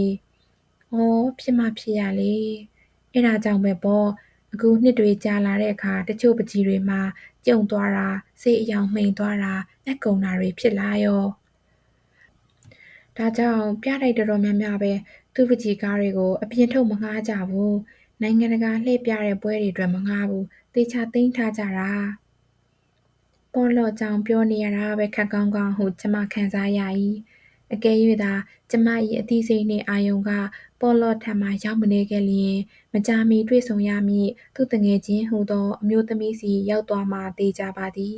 သူမသိလှသလားသူနှင့်သူမတွေ့ဆုံနှုတ်ဆက်ကြသည့်အခါသူ့မျက်လုံးတွေမှာကျမဘာအရေးအယောင်တွေမြင်ရမှလဲသူမ၏မျက်လုံးမှရင်းနှီးမှုအတိမ်အနက်ကိုအကဲခတ်ပြီးကျမတို့နှစ်ယောက်ကြားမှပေါင်းစပ်မှုဘလောက်ခိုင်ခန့်နေပြီဟုခန့်မှန်းနိုင်မလားစသည်စသည်ကံမကောင်းကျင်တော့သူပြောနေသည့်ဂျက်ဆန်ပေါလော့နှင့် drip painting အကြောင်းမှာအလွန်စိတ်ဝင်စားစရာကောင်းနေခဲ့၏drip painting ကိုဘယ်ကနေရသလဲလို့မေးတော့သူဖြေတာကအမေရိကန်အနောက်ပိုင်းနယ်ကအိန္ဒိယအနုပညာရှင်တွေရဲ့သဲပကြီးနည်းကနေအာရုံဝင်စားပြီးရခဲ့တာတဲ့သူပကြီးရေးတဲ့အခါ canvas ပိတ်ကားကိုကြမ်းပြင်ပေါ်မှာဖြန့်ချထားတဲ့ canvas ပိတ်ကားရဲ့အထက်အောက်နဲ့ဘေးတွေကနေသူလမ်းလျှောက်ပြီးလက်ထဲကဆေးတစ်စက်တစ်စက်ကျနေတဲ့ဆေးဘူးကိုကင်ထားရင်လိုက်ဆက်ချရေးဆွဲနေခဲ့တာစတူဒီယိုထဲကကြမ်းပြင်မှာနံရံမှာရေးလက်စအဆုံးသတ်ရမယ့်ပကြီးကားတွေအများကြီးအဲ့ဒီမှာသူနာရီပေါင်းများစွာထိုင်ပြီးအလုပ်လုပ်နေတတ်တယ်လမ်း20သည်တိတ်ဆိတ်အေးချမ်းသောလှပသည့်လမ်းကလေးဖြစ်သည်ဝဲရာကအိမ်များအားလုံးလိုလုံးချင်းအိမ်ကလေးများဖြစ်သည်အိမ်တိုင်း၏ရှေ့တွင်စိမ်းဆိုသောအလှဆိုင်မြက်ခင်းပြင်ကလေးများနှင့်ပန်းခြံသေးသေးကလေးများရှိနေသည်ကိုကတော့သူ့ရဲ့နောက်ပိုင်းလက်ရာတွေကိုပိုကြိုက်တယ်စောစောကကားမှာပက်ကျဲထားတဲ့ဆေးစစ်ဒီဇိုင်းမျိုးလားကျမစကားကိုသဘောကျကသူဟဲ့ဟဲ့ပက်ပက်ရဲလေသည်ဆိုပါတော့လေသူကနောက်ပိုင်းမှာ abstract expressionation ဘက်ကိုပြောင်းလာခဲ့တယ်အဲ့ဒီမှာကျမလိုက်မမီတော့တာပဲတလောတုန်းကဘဲလ်အေးရဘက်ပိုင်းကကိုပိုင်ပြတိုက်တစ်ခုမှာဂျက်ဆန်ပေါလော့ရဲ့နောက်ပိုင်းလက်ရာ2ခု3ခုတွေ့ခဲ့တယ်အဖြူအမဲနီးပါးအယောင်လျှော့ထားတဲ့ပကြီးကားတွေပဲပကြီးကားမှာပုံစံမရှိဘူးကိုစားပြုတဲ့သင်္ကေတမရှိဘူးဟန်ကလေးပဲရှိတယ်အမဲအစင်အသွေးလေးကဖြင့်တိတ်ချစ်စရာကောင်းတာပဲတိတ်လှတာပဲသူရဲပြန်သည်ကျမအနှဲငယ်ရှက်သွားသဖြင့်သူ့အားမျက်စောင်းထိုးကြည့်လိုက်မိပါသည်တိတ်အသေးစိတ်ပြီးနူးညံ့တဲ့လက်ရာတွေကိုနောက်ပိုင်းမှာသူဖန်တီးခဲ့တာသူ့ပကြီးမှာကြည့်သူကိုအဓိကအာယုံစိုက်မိစေတဲ့ဗဟိုချက်ဆိုတာမရှိဘူးမြင်သာထင်သာတဲ့ကိုစားပြုအရာတစ်ခုမှမရှိဘူးပကြီးကားတစ်ခုလုံးကိုဟိုဘက်ဆုံးကနေဒီဘက်ဆုံးအထိတစုတည်းတညီတည်းပေးထားတဲ့အင်အားပဲကြည့်တဲ့လူရသမျှယူလို့ရတဲ့အားတွေပဲကိုကအဲ့ဒါကိုကြိုက်တာထို့နောက်သူ့ကားကိုလမ်းဘေးမှာချရပ်လိုက်တော့မှသူ့အိမ်ရောက်ပြီဟုကျမသတိရသွားသည်ကား၏ညာဘက်မှရှိသောအိမ်စီသို့ကျမမျက်စိဝှေ့ကနေရောက်သွားတော့သူကပြုံး၍လမ်း၏အခြားဘက်ကိုလက်ညွှန်ပြသည်ဟိုမှာကိုယ့်အိမ်ကလှမ်းကြည့်လိုက်တော့ကျမမျက်စိကိုခြံဝင်း၏ဟိုးနောက်ဘက်အစွန်းမှာကပ်နေသောအဝါနုရောင်အိမ်ကလေးကအရင်ဖမ်းဆွဲယူလိုက်၏ ထိုနောက်အိမ်ရှေ့ကကျဉ်းကျဉ်းရှည်ရှည်ဥယျာဉ်ကလေးထိုဥယျာဉ်ထဲမှာအဝါရောင်နှင်းဆီခင်ကလေးသိပ်လှတာပဲကျမ၏ကားတံခါးကိုသူလာဖွင့်ပေးရင်းသူပုခုံးတွန့်ပါသည်လှသလားကိုကတော့နည်းနည်းမှလှတယ်မထင်ဘူးအဝါရောင်ဟာနှင်းဆီပန်းအတွက်လှပါတယ်အိမ်တစ်ခုအတွက်တော့မလှဘူးကျမတို့နှစ်ယောက်ကားရှင်းနေသောလမ်းကလေးကိုဖြတ်ကူးလိုက်ကြစဉ်ကိုအခန်းကမင်းအခန်းလိုတော့မကျယ်ဘူးရတနာဟုသတိပေးသည်"အိုးကျမကရိုးရိုးဆေးဆေးနှိမ့်ချတဲ့အခန်းမျိုးကိုပိုကြိုက်တယ်။ကျမအခုနေတဲ့အခန်းကနည်းနည်းကြီးကျယ်နေတယ်။ကျမယခုမှသတိရသည်။ညစာစားပွဲအတွက်ဝိုင်ပုလင်းကလေးမှမယူခဲ့ရပန်းစည်းတစ်ခုခုမှမယူခဲ့ရပါလား။သစ်သားလှေကားပေါ်အတက်မှာကျမသူ့အားတောင်းပန်လိုက်မိ၏။နေသန်းဆော်ရီကျမဝိုင်ပုလင်းယူခဲ့ဖို့မေ့သွားတယ်ကွယ်။ရှူးသူကပြုံးနေသောနှုတ်ခမ်းကိုလက်ညှိုးဖြင့်ကန့်လန့်ဖြတ်ပိတ်ပြ၏ထို့နောက်တံခါးသော့ဖွင့်နေရင်းကျမကိုနှစ်သိမ့်သည်ခုညစာစားပွဲကရိုးရိုးဆေးဆင်းကလေးပါလို့ကိုပြောသားပဲကို့အိမ်မှာမင်းကိုဧည့်ခံဖို့ဝိုင်နောင်းမရှိဘူးရတနာတတိဖြော်ရည်တစ်ခုခုနဲ့ပဲဧည့်ခံပါနောက်ပြီးကို့အခန်းမှာစပွဲတင်ပန်းအိုးလည်းမရှိဘူးဒီတော့ဘသူမှဘာပန်းမှတည်လာဖို့လည်းမလိုဘူးလေကောင်းပါပြီရဲ့ဟောဒီမှာဒါကိုယ့်ရဲ့အခန်းကလေးပါပဲဟုသူကရေရွတ်သည်ထို့နောက်တစ်ဆက်တည်းကိုယ့်အိမ်ကိုယ့်ရာလိုသဘောထားပြီးလွတ်လွတ်လပ်လပ်နေဟုထပ်ပြော၏သူ့ဧကန်ကျဉ်းကျဉ်းကလေးရှိတခုတည်းသောနှစ်ယောက်ထိုင်ဆိုဖာရှိမှကျမထိုင်တော့သူကကျောပိုးအိတ်ကိုကျမဘေးနေရာလွတ်မှပြစ်တင်လိုက်သည်သူအဝတ်စားလဲပြီးဧကန်သို့ပြန်ရောက်လာသည့်အခါကျမကဆိုဖာပေါ်မှာမဟုတ်တော့ဘဲအခန်းပတ်လည်ကိုရှောက်ကြည့်နေခဲ့ပြီနံရံမှာကပ်ထားသောစာအုပ်စဉ်စပွဲပေါ်မှာတင်ထားသောစာအုပ်ပုံထို့နောက်ကျောဘက်နံရံမှာကလေးပကြီးကားလေးတစ်ခုကိုတွေ့ရသည်ရေဆေးနှင့်ဆွဲထားသောငါးပုံကလေးအိုးဒါဘသူလက်ရပါလဲဧကန်နှင့်တွဲလျက်ရှိသောမီးဖိုကန်အပေါက်ဝသို့ဝင်လှဝင်ဆဲမှသူကျမဘက်သို့လှည့်ကြည့်၏သူ့မျက်လုံးတွင်တောက်ပသွားသည်အဲ့ဒါလင်းရဲ့သမီးကလေးရေးတာလေခဏနေသူတို့သားမိရောက်လာတော့မှာလင်းဤသမီးကလေးလက်ရပကြီးကားတစ်ခုသူ့အခန်းထဲမှာရှိနေတာတွေ့မြင်ရယုံနှင့်ကျမဘာကြောင့်အားငယ်သွားမိတာပါလဲကျမသည်ပကြီးကားကိုအကြားကြီးငေးဆိုင်ကြည့်နေမိသည်အမှန်တော့ကျမမျက်လုံးတွေကသာပကြီးကားစီမှရှိနေပေမဲ့ကျမအာယုံကတခြားမှာပါသူ့ကိုကြောပေးဖို့အကောင်းဆုံးနည်းလမ်းအဖြစ်သာပကြီးကိုစိုက်ကြည့်နေခြင်းဖြစ်ပါသည်ကျမ၏လှုပ်ခတ်ဝမ်းနည်းမှုကိုသူမမြင်အောင်ပြန်ပြုပြင်ဖို့အချိန်နည်းနည်းလိုသေးသည်မဟုတ်လား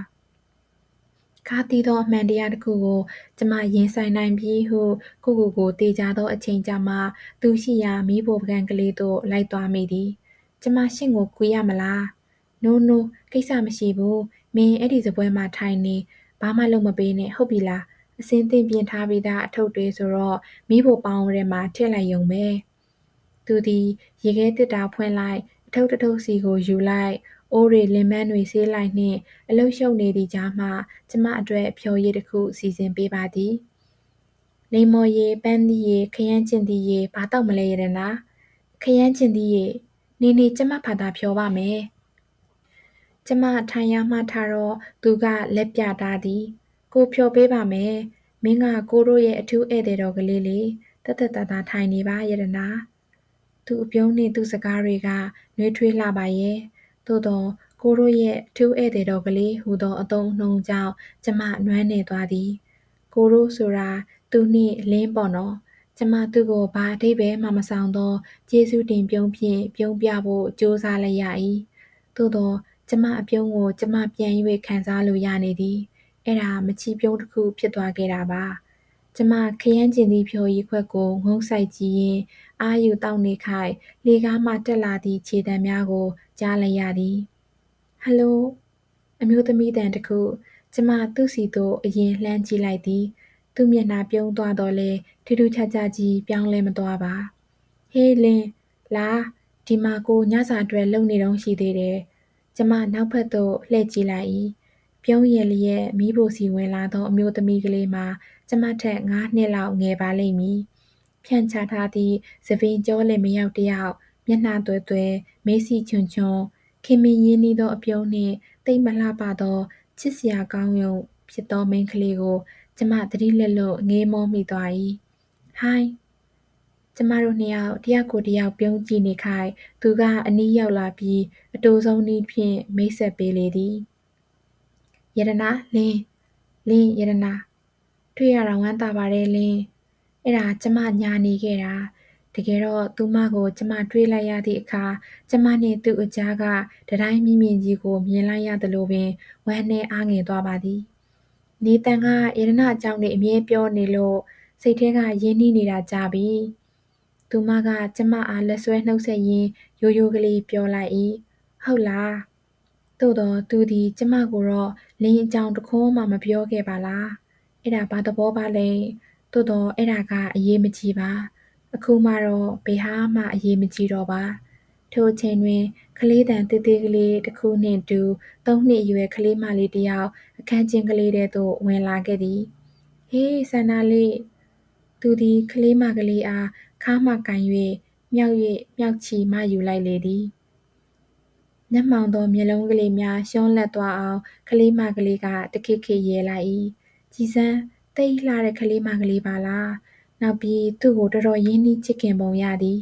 အောက်ပြန်ချပြီးသည့်နောက်မှာပင်သူ့ပေါင်းမိစားကိုဆွဲဖက်ကမျက်နှာဝှက်လျက်ရဲမောနေစေဆန္နာဒီမကြီးဥရဲ့တငယ်ချင်းနဲ့မိတ်ဆက်ပေးမလို့သူ့နာမည်ကယတနာတဲ့ကလေးကမျက်နှာဝှက်ရမှနည်းနည်းချင်းခေါင်းငယ်ကကျမကိုကြည့်သည်ကလေးမလေးကိုကျမပေါ်ပါစွာပင်ပြုံးပြလိုက်နိုင်၏တွေ့ရတာသိဝမ်းသာတာပဲဆန္နာသမီးကသိလှတာပဲကွယ်ကျေးဇူးတင်ပါတယ်လို့ပြောလိုက်လေဆန္နာသူကကလေးဤသပင်ဖျားကလေးကိုချစ်စနိုးတပ်ဖွားလျက်ကျမစီအသာတွန်းထုတ်လွှတ်၏ကျေးဇူးတင်ပါတယ်ယတနာ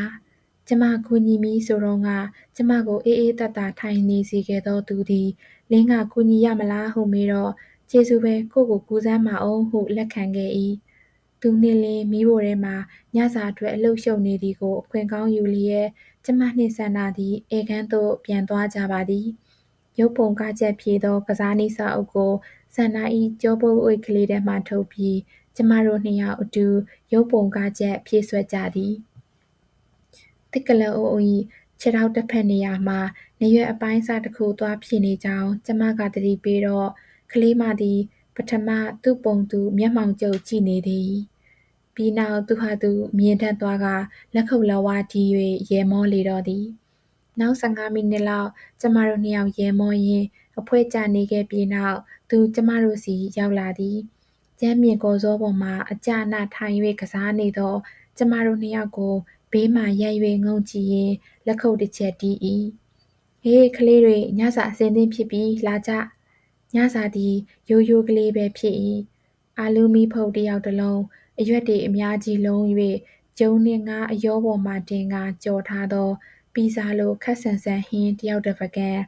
အလယ်မှာတော့အရွက်တို့ပကံကြီးမှာမောက်ရှံနေ၏ဘသူမှဝိုင်းအကြောင်းစကားမဆကြပါစထရောဘယ်ရီဖြော်ရည်တစ်ယောက်တစ်ခွက်ချပေးထားသည်ဆက်လက်ကြက်ရလားယတနာအိမ်ရှင်ပြီးပြီးသူကဧည့်သည်ကိုအရေးတယူမေးလေသည်တိတ်ကြိုက်တာပဲကျေးဇူးပဲကိုနေတန်တကယ်ပဲသူ့အရွက်တုပ်ကတော်တော်ကောင်းပါရဲ့အရွက်မျိုးစုံအပြင်ချယ်ရီတမေတိုဟုခေါ်ကြသောခရမ်းကျင်သည့်အလုံးသေးသေးလေးတွေပါထည့်ထားသည်ကျိုးချင်းငန်းအရသာ3 မျိုးဖြင့်ပြုလုပ်ထားသည်ယနာစားလို့ဖြစ်ရဲ့လားပေါင်းမုံလိုချင်သလားကို့စီမှာပေါင်းမုံရှိတယ်ဟင်းအင်းနေပါစေဒီတိုင်းကောင်းပါတယ်ဆန္ဒကလေးကတော့ညစာကိုတိုကနန်းစိတ်ခနန်းသာစားပြီးစတော်ဘယ်ရီဖြော်ရည်ကိုအဝတောက်လေသည်ဘလို့စကားဆက်မိသွားသည်မသိကျမတို့၏ညစာဝိုင်းတွင်အမေရိကန်နှင့်သူ့ယဉ်ကျေးမှုစနစ်အကြောင်းစကားတင်းတွေစီသို့ဦးတည်ချက်တွေပြောင်းကုန်၏အမေရိကန်ကလေးတွေဟာလူစိမ်းကိုလုံးဝအနာကပ်မခံကြဘူးမိဘရဲ့ပတ်ဝန်းကျင်နဲ့ပြုပြင်ထိန်းချုပ်မှုတွေပါမှာပေါ့လူစိမ်းကိုလုံးဝစကားမပြောနဲ့ဆိုတဲ့သတိပေးချက်ကိုသူတို့တကယ်လိုက်နာကြတာပဲတခြားနိုင်ငံကကလေးတွေကအဲ့ဒီလိုမဟုတ်ဘူးကိုမိနစ်တုန်းကမက္ကဆီကိုကိုရောက်သွားတော့ကိုအနားမှာကလေးတွေဆိုတာဝိုင်းရံနေတာပဲကိုအင်းကြီးစားပေါင်းမိစားကိုကင်ကြည့်ဆက်စုတဲ့သူကရှိသေးတယ်ကိုမေးသမျှမေးခွန်းကိုသူတို့ဖြေဖို့ကြိုးစားသူတို့မေးသမျှစပိန်စကားကိုကိုကမတက်တက်နဲ့ဖြေဖို့ကြိုးစားအိုးတိတ်ကြည်နိုးဖို့ကောင်းတာပဲရတနာကျမတို့မြန်မာကလေးတွေလည်းဒီလိုပဲလေကိုနေတန် နိုင်ငံခြားသားတစ်ယောက်ရောက်လာလို့များဖြင့်ကြောက်လိမ့်မယ်မထင်နဲ့မတက်တက်အင်္ဂလိပ်စကားနဲ့မိတ်ဖွဲ့ပြီးစကားပြောတော့ဆက်စုတော့တာပဲလေဘယ်သူစိမ်းလူကြီးကမှကလေးတွေကိုမဟုတ်တာမလုပ်ကြဘူးမဟုတ်လားသူစိမ်းဆိုတာကြောက်စရာလို့ဘယ်သူမှမတွေးမိကြဘူးတွေးဖို့လည်းမလိုဘူးအမေရိကန်လူမျိုးတွေသာဆရာကကလေးတွေကိုမတော်တရောပြောတာပြုကျင့်တာနဲ့ကလေးကြောင့်ဝင်တဲ့လူစိမ်းရောက်လာပြီးကလေးကိုခေါ်သွားတာနဲ့စုံနေတာပဲလှုပ်ခနဲပြောမိပြီးမှလင်းဘက်သို့ကျမလှည့်ကြည့်မိသည်လင်းကပြုံး၍ကျမတို့နှစ်ယောက်၏စကားကိုထောက်ခံလေသည်နောက်တော့စကားဝိုင်းသည်အမေရိကန်ရုပ်ရှင်များနှင့်ရုပ်မြင်သံကြားဌာနများစီသို့ရောက်သွား၏ရုပ်မြင်သံကြားသတင်းဌာနတစ်ခုမှစင်စာပြတ်ထောက်ခြင်းဥပဒေတာလိုသည်ဟုထင်သလားဟုကျမကလင်းကိုမေးမိသည်သူမကကျမအားစိတ်ဝင်စားဖြေပါသည်တိတ်လိုတာပေါ်ရတနာအဲ့ဒီလိုရုံမြင်သံကြားကိုကလေးလေးတယောက်ကြည့်နေနိုင်တယ်ဆိုတဲ့အတီကလေးနဲ့တင်စင်စာဖြတ်ဖို့တိတ်လိုတာပေါ့တချို့သတင်းတွေဟာဂူရိုက်ဂူပြ live သတင်းတွေမဟုတ်လားအဲ့ဒါတွေကိုကလေးတွေကြည့်ဖို့မသင့်တော့ဘူးညနေ6နာရီတုန်းကအခင်းဖြစ်ပွားတဲ့နေရာကနေဓာတ်ရိုက်လွှင့်တဲ့သတင်းပြကွက်ကိုည8နာရီ9နာရီသတင်းကြတော့ဖြတ်ထားလိုက်တာမျိုးတွေရှိပါတယ်ဒါပေမဲ့ဓာတ်ရိုက်လွှင့်နေတဲ့ညနေ4နာရီ6နာရီတွေမှာ TV ရှိမှကလေးတွေရှိမနေနိုင်ဘူးလားမမြင်သင့်မမြင်အပ်တာတွေကိုသူတို့မြင်မသွားနိုင်ဘူးလားလင်းသည်သမီးကလေး၏မိခင်ပြီးပြီးစဉ်းစားလိုပါသည်ဟုတကယ်လက်ခံထားခြင်းဖြစ်၏သူကလင်းအားပြုံးကြည့်၍နောက်သည်လင်းအမေရိကန်ရုပ်မြင်သံကြားဌာနတွေဟာတိမ်မွေ့ပါတယ်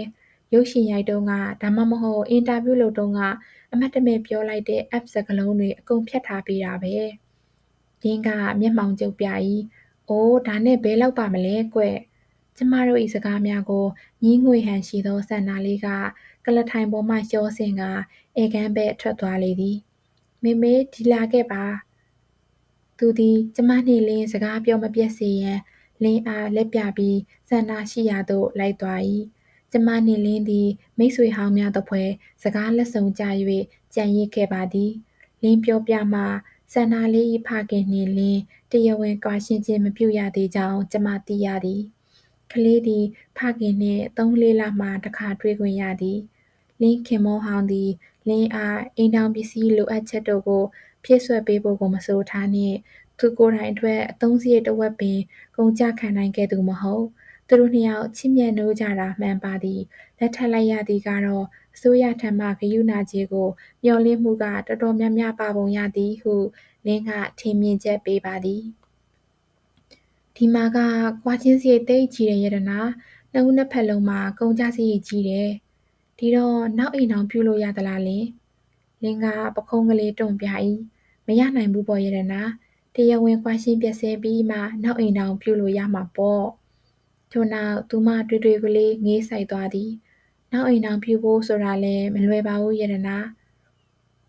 သမီးကလေးနဲ့ကိုနဲ့နှစ်ယောက်တည်းလုံခြုံပြီးသားအိမ်ထဲကိုသစိမ်းယောက်ျားတစ်ယောက်ကိုခေါ်သွင်းဖို့ဆိုတာတွေးကြည့်ရင်ကြောက်စရာကြီးအဲ့ဒီယောက်ျားကိုကိုကဘလောက်ယုံရမှာလဲကို့အတွက်ရောအထူးသဖြင့်သမီးလေးအတွက်ရောအန္တရာယ်မပေးဘူးလို့ဘလို့လုပ်ပြီးသေချာပါမလဲအရေးကြီးတာကသမီးလေးကိုတကယ်သမီးရင်းလို့မေတ္တာထားနိုင်တဲ့ကျင်နာတတ်တဲ့ယောက်ျားမျိုးမှဖြစ်မှာပါမင်းမေမှာအဲ့ဒီလိုလူမျိုးအစင်သိရှိနေတယ်မဟုတ်ဘူးလားယင်ဥပမာနေတန်ထိုစကားကိုကျမမပြောဖတ်ဘူးဟုထင်သဖြင့်ရင်ထဲမှာပင်ပြန်၍မျိုးချပစ်လိုက်ပါသည်နောက်ပြီးဒုတိယတစ်ကြိမ်အိမ်တောင်ပြုဖို့ကိုတကယ်အစင်သင့်မဖြစ်သေးဘူးထင်တယ်ဒုတိယတစ်ကြိမ်အိမ်တောင်ပြုဖို့အစင်သင့်မဖြစ်သေးဘူးဟူသောစကားသည်စုံမဲ့မျက်နှိုးရသည့်ချစ်သူမရှိသေးဘူးဟုအတိတ်ပဲမရပါလင်းကပင့်သက်ချက်ရှိုက်ပြီးနောက်ကျမကိုပြုံးကြည့်သည်ကဲကိုเจ้าကိုတော့ပြောပြီးပြီမင်းเจ้าလည်းပြောပါဦးအိုးကိုเจ้าကပြင်းစရာကြီးလင်နေတန်ကပြောတယ်မင်းအိမ်တော်မရှိသေးဘူးတဲ့ဟုတ်လားဟုတ်တယ်ဘာကြောင့်လဲမင်းလက်ထပ်ရမယ့်သူမတွေ့သေးဘူးလားကျမစိတ်မက်မဲ့ပခုံးတွန်းလိုက်မိသည်အမှန်တိုင်းပြောရရင်ကိုကယောက်ျားတွေကိုမယုံခဲ့ဘူးလေမယုံခဲ့ဘူးထိုစကားမှာတွေးယူလျင်နောက်ဆက်တွဲအတိတ်ပဲတစ်ခုကန့်လျက်ပါနေသည်ကျမသည်ပြောပြီးမှအတိတ်ကာလဝကြရွေးချယ်မှုအတွက်ကိုမချစ်မရဲဖြစ်သွားမိ၏တကယ်ဆိုမယုံဘူးလို့ပြောလိုက်ပါတော့လားအမြဲတမ်းမှန်နေမိပစ္စုပန်ကာလဝကြဖြင့်လေ အိုးဖြစ်မှဖြစ်ရလေသနာစရာရတနာပဲသူကရဲမော၍ကျမကိုစနောက်ချင်းဖြစ်ပေမဲ့ငကိုကငိုချင်းချင်းကိုလက်တို့ခံလိုက်ရသလိုပင်လင်းနှင့်ရော၍သာရဲလိုက်ရသည်ကျမဝမ်းနည်းနေခဲ့သည်ရတနာလူတစ်ယောက်ဟာဘဝမှာခါးသီးတဲ့အရာသာတွေနာကျင်မှုတွေကိုရင်ဆိုင်ဖို့လက်ချင်းတွဲဆုပ်ပြီးဖေးမကျင်နာမဲ့အဖော်တစ်ယောက်လိုတယ်လို့မင်းမထင်ဘူးလားယင်ကိုဘသူ့ကိုမှမလိုဘူးလင်ဟင်းအဲ့ဒါညာနေတာကိုညာယုံနဲ့အားမရလို့လင်းကိုပါညာလိုက်တာမင်းကျင်နာယူရရမဲ့ချစ်စရာသမီးလေးတစ်ယောက်ရောမလိုဘူးလားရင်းနှီးချစ်ခင်မှုဖြင့်ချစ်စနိုးမေးလိုက်တော့လင်းမေခွန်းကြောင့်ကျမရင်ထဲမှာနာကျင်သွား၏သို့တော့ကျမမျက်နှာကိုမော့၍ပြုံးလိုက်ပါသည်မလိုဘူးကိုကလေးတစ်ယောက်ကိုကြာရှည်အနွန်တာမခံနိုင်ဘူးထင်တယ်ကိုဆိုလိုတာကဒီလိုလေကိုကလေးမချစ်ဘူးလို့ပြောတာမဟုတ်ဘူးကိုကလေးတွေကိုချစ်ပါတယ်ဒါပေမဲ့ကို့မှာတူတွေတူမတွေရှိသားပဲဟင်းကိုကလေးတစ်ယောက်ကိုမွေးဖွားပြီးကြီးပြင်းလာတဲ့အထိပြုစုဆောင်ရှောက်ဖို့မဖြစ်နိုင်ဘူးထင်တယ်ကိုအဲ့လောက်စိတ်ရှည်မှာမဟုတ်ပါဘူးလင်းအကြည့်မှာကျမတစ်စုံတစ်ခုကိုသတိထားလိုက်မိသည်ဟုထင်သည်ဟုတ်သည်လင်းအံ့ဩယုံမကထိတ်လန့်သွားသည်ဟန်ပဲထို့နောက်ကျမကိုမျက်မှောင်ကျုပ်ပြီးငေးကြည့်နေရမှပြုံးလိုက်သည်ဒါဖြင့်မင်းတယောက်ယောက်ကိုမချစ်တတ်သေးတာသေချာနေပြီအချစ်ဆိုတာယူရကျင်နာခြင်းယတနာရဲ့သူ့ရဲ့လိုအပ်ချက်မှန်သမျှဖြည့်စွမ်းပေးခြင်းအဲ့ဒီလိုဖြည့်ဆည်းပေးနေရခြင်းအပေါ်မှာတာယာကြည်နူးခြင်းကိုသိပါတယ်ကျမဤဘာသာရပ်ကိုဆက်မဆွေးနွေးခြင်းတော့သဖြင့်ရေမောကပိတ်ပြောလိုက်ပြီးစကားလမ်းကြောင်းပြောင်းပေးလိုက်သည်ဒါနဲ့လင်းမိဘတွေနဲ့အတူနေလားမနေဘူးဖေနဲ့မေမေကဒီကနေမိုင်80လောက်ဝေးတဲ့နေရာမှာနေတယ်ဒါပေမဲ့ကိုတစ်နှစ်ကို3-4ကသွားလေဖြစ်ပါတယ်စန္ဒာလေးကဖေတို့ချမ်းအကျဲကြီးကိုတိတ်ပျော်တာကိုတို့အရင်လကပဲဖေတို့စီရုံအားရက်သွားလေကြသေးတယ်ရနာ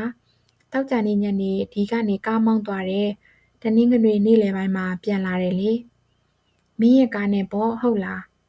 လင်းရိုးသားစွာပြုံး၍ခေါင်းရမ်းပါသည်မဟုတ်ဘူးနေတက်ရဲ့ကားနဲ့သူကခရီးဝေးမောင်းတာတိတ်ဆိတ်ရှည်တယ်။အော်လင်းမိဘအိမ်ပြန်တာကိုသူပါလိုက်သွားတယ်ပေါ့။လက်စတတ်တော့သူ့မှာတတိုင်းအခိုင်ခန့်ကြီးချထားပြီးသားပေါ့နော်။လာပိုင်းလောက်မြတိဆောက်ထားသောတတိုင်းပင်မဖြစ်နိုင်ပါ။သူ့ဘဝသည်တတိုင်းဤနောက်မှာစစအရာရာနေသားကြပြီးသားပေါ့။ဒီတတိုင်းကိုဘာဖြစ်လို့များကျမမြင်တော့အောင်မပြခဲ့ရတာလဲကွယ်။ဆန္ဒလေးကလည်းသူပါလာရင်သိပ်ပျော်တယ်။သူကကလေးသိပ်ချစ်တာကိုပြီးတော့ကိုဖေကလည်းသူ့ကိုသဘောကျတယ်။ကိုလောင်းရဲပါတယ်ဟုကျမပြောတော့လင်းရဲလေသည်။သူ့မိဘတွေရောလင်းတွေ့ဘူးလား။လင်းအပြုံးကအနှဲကင်ရော့ရဲသွား၏။ဟင်းနောက်နှစ်တော့ဒီကိုလာလေကြမယ်ပြောတယ်။သူတို့မင်းကိုသဘောကျကြမှာပါပဲသိကြပါတယ်။ကျမလင်းလက်ဖျားတစ်ဖက်ကိုခပ်ဖွားဖွားထွေးဆုပ်လျက်အားတင်းပြောမိတော့လင်းကကျမလက်ကိုပြန်ဆုပ်ညှစ်ခါကျေးဇူးဟုတူတူရေရွတ်သည်ဧကန်းမှာဆန္ဒလေးနှင့်သူ့၏ရေမောတန်ကိုခတ်တဲ့ကြားရ၏ဟင်မဟုတ်ဘူးအဲ့လိုမဟုတ်ပါဘူးဒါဖြင့်ဘယ်လိုပြောရမှာလဲဖေဝန်းဝန်ကြီးကပြားရည်သွားရှာတော့မေဝန်းဝန်ကြီးကကလေးလေးအနားမှာကြံနေခဲ့တာအဲ့လိုပြောရမှာလေအော်ဟုတ်လားဒါဖြင့်ဒီပုံမြင်ကိုသမီးပဲဆက်ပြောပေါ့ဟင်းလင်းကအေကန်းသို့တစ်ချက်ဆောင်းငဲ့ကြည့်ပြီးပြုံးသည်ကဲဟိုမှာမင်းတငယ်ချင်းဒုက္ခတော်တော်ရောက်နေပြီကိုတို့သူ့ကိုသွားကြကြစို့လားလင်းတို့သားမိသည်သူ့အိမ်မှာညစ်နေသည့်အထိမနေကြပါည9 နာရီထိုးသည့်အခါဆန္ဒလေးအိတ်ချိန်တန်မီဟုလင်းကအဆုံးဖြတ်သည်ထို့နောက်ကျမကိုနှုတ်ဆက်သည်ဆန္ဒလေးအားကျမကိုနှုတ်ဆက်ခိုင်းသည်ထို့နောက်လင်းသည်သူ့ပါးပြင်ကိုနှုတ်ဆက်အနှမ်းဖြင့်ပွေ့ဖက်နှုတ်ဆက်လိုက်လေသည်သူကလင်းအားခြံဝိုင်းအဆက်အထိလိုက်ပို့ပေးသည်ကျမကတော့ဝရန်တာလက်ရန်ကိုတင်းဆုပ်၍သူ့အပြန်ကိုစောင့်နေခဲ့ပါသည်သူဒီဘက်ပြန်မလှည့်လာမိပါပင်ကျမနှကမ်းမှာအပြုံးကအစင်သင့်ရှိနေခဲ့ပြီကဲအဲ့ဒီအပြုံးကိုဟန်ဆောင်ပြုံးဟုဘသူဆွဆွဲနိုင်မှာလဲမချီပြုံးဟုဘသူကတန်တရားဝင်မှာလဲကျမမျက်လုံးမှာဘာမျက်ရည်အငွေ့အသက်မျှမရှိဘူးလေကျမတို့နှစ်ယောက်ထမင်းစပွဲမှာပင်ဆက်ထိုင်ပြီးစကားဆက်ပြောကြပါသည်ပြန်ချင်ပြီလားရတနာ စောပါသေးတယ်နော်ကိုတို့စကားဆက်ပြောကြမယ်မဟုတ်လားဟုတ်ကဲ့သိကောင်းပါတယ်တခုခုတောက်အောင်မလားရေးပဲပေးပါဟုတ်သည်ကျမရင်တွေပူနေခဲ့သည်သူကရေပလင်းကိုပါကျမအနားမှာချပေးလိုက်၏သူကိုယ်တိုင်ကတော့ကိုလျှောကကလထိုင်နောက်မီကိုအားရပါရမိလျက်လက်နှစ်ဖက်ပိုက်ထားရင်ကျမကိုပြုံးကြည့်နေခဲ့သည်ကိုတို့စောစောကဘာအကြောင်းပြောနေခဲ့တာပါလဲရုပ်မြင်သံကြားစဉ်းစားရှိတဲ့အကြောင်းဟုတ်တာပေါ့မင်းမညံသိကောင်းတာပဲကိုကျေးဇူးတင်ပါတယ်ဒါပေမဲ့အဲ့ဒီအကြောင်းကိုဆက်မပြောကြစို့ကျမတို့ဂျက်ဆန်ပေါ်လော့အကြောင်းပဲဆက်ပြောကြရအောင်နော်သူကျမအားတအံ့တော်ပြုံး၍ကြည်သည်တကယ်မင်းစိတ်ဝင်စားနေတာလားဟုတ်ကဲ့နောက်ပြီးသူ့အကြောင်းမင်းပါသိကျင်သေးလဲကျမသူ့အားခက်ဆဆကြည့်၍ကျမသိကျင်သောမေးခွန်းကိုမေးလိုက်မိသည်ဥပမာသူနဲ့ဒီကူးနဲ့ဘသူကပိုတော်တယ်လဲဘသူလက်ရကပိုကောင်းတယ်လဲဆိုတာမျိုးသူကခေါင်းရမ်းပြေးနောက်ပင့်တစ်ချက်ရှိုက်သည်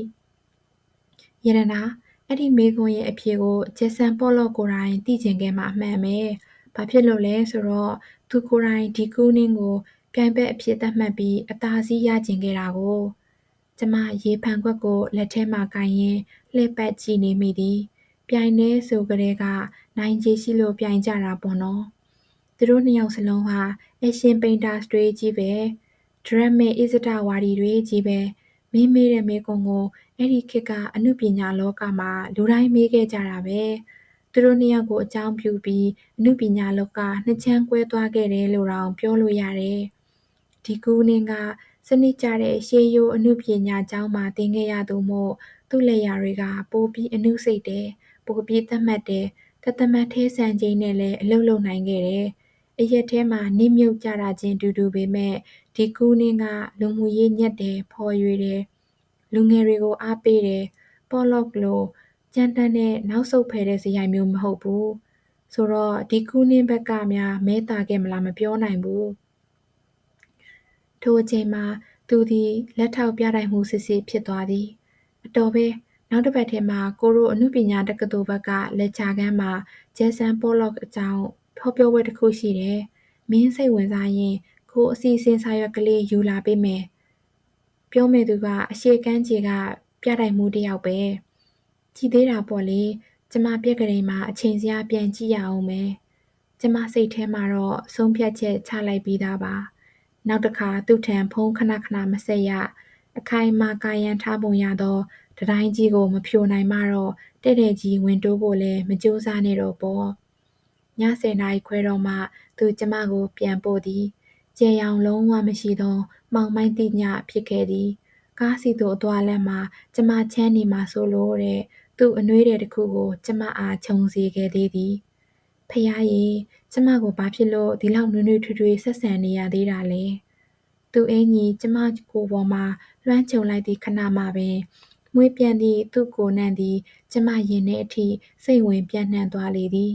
အဲ့ဒီအနက်ဟာကျမရင်ထဲကနေဘယ်တော့မှပြန်မထွက်တော့ဘူးဟုကျမသိလိုက်သည်ထိုအခါကျမတကိုယ်လုံးနွမ်းဖြော့ကရုတ်တရက်အားငယ်သွားမိသည်အဲ့ဒါကျင်နာနေတာလားဒါမှမဟုတ်ရက်ဆက်နေတာလားယင်သူကတော့ကျမမျက်နှာကိုအမှောင်ထဲမှာအကဲမခံနိုင်လို့လားဒါမှမဟုတ်ကျမကိုဂယုမဆိုင်မိတာလားမသိစိတ်အနှောက်အယှက်ကင်းကင်းဖြင့်ပကြီးစရာ၏ဘဝအကြောင်းကိုဆက်ပြောနေခဲ့သည်အရက်မူးပြီးကားမောင်းခဲ့လို့သူ့အသက်44နှစ်မှာကားမှောက်ပြီးသေသွားခဲ့ရတယ်သူသေတော့သူ့မိန်းမကအိမ်ထောင်ရေးအဆင်မပြေလို့ဥရောပကို6ပတ်ကြာခရီးထွက်နေတဲ့အချိန်ခက်ချောချောခက်ဖြောင်ဖြောင်မိန်းကလေးတစ်ယောက်ကိုသူ့အိမ်မှာခေါ်တင်ထားတဲ့အချိန်ပေါ့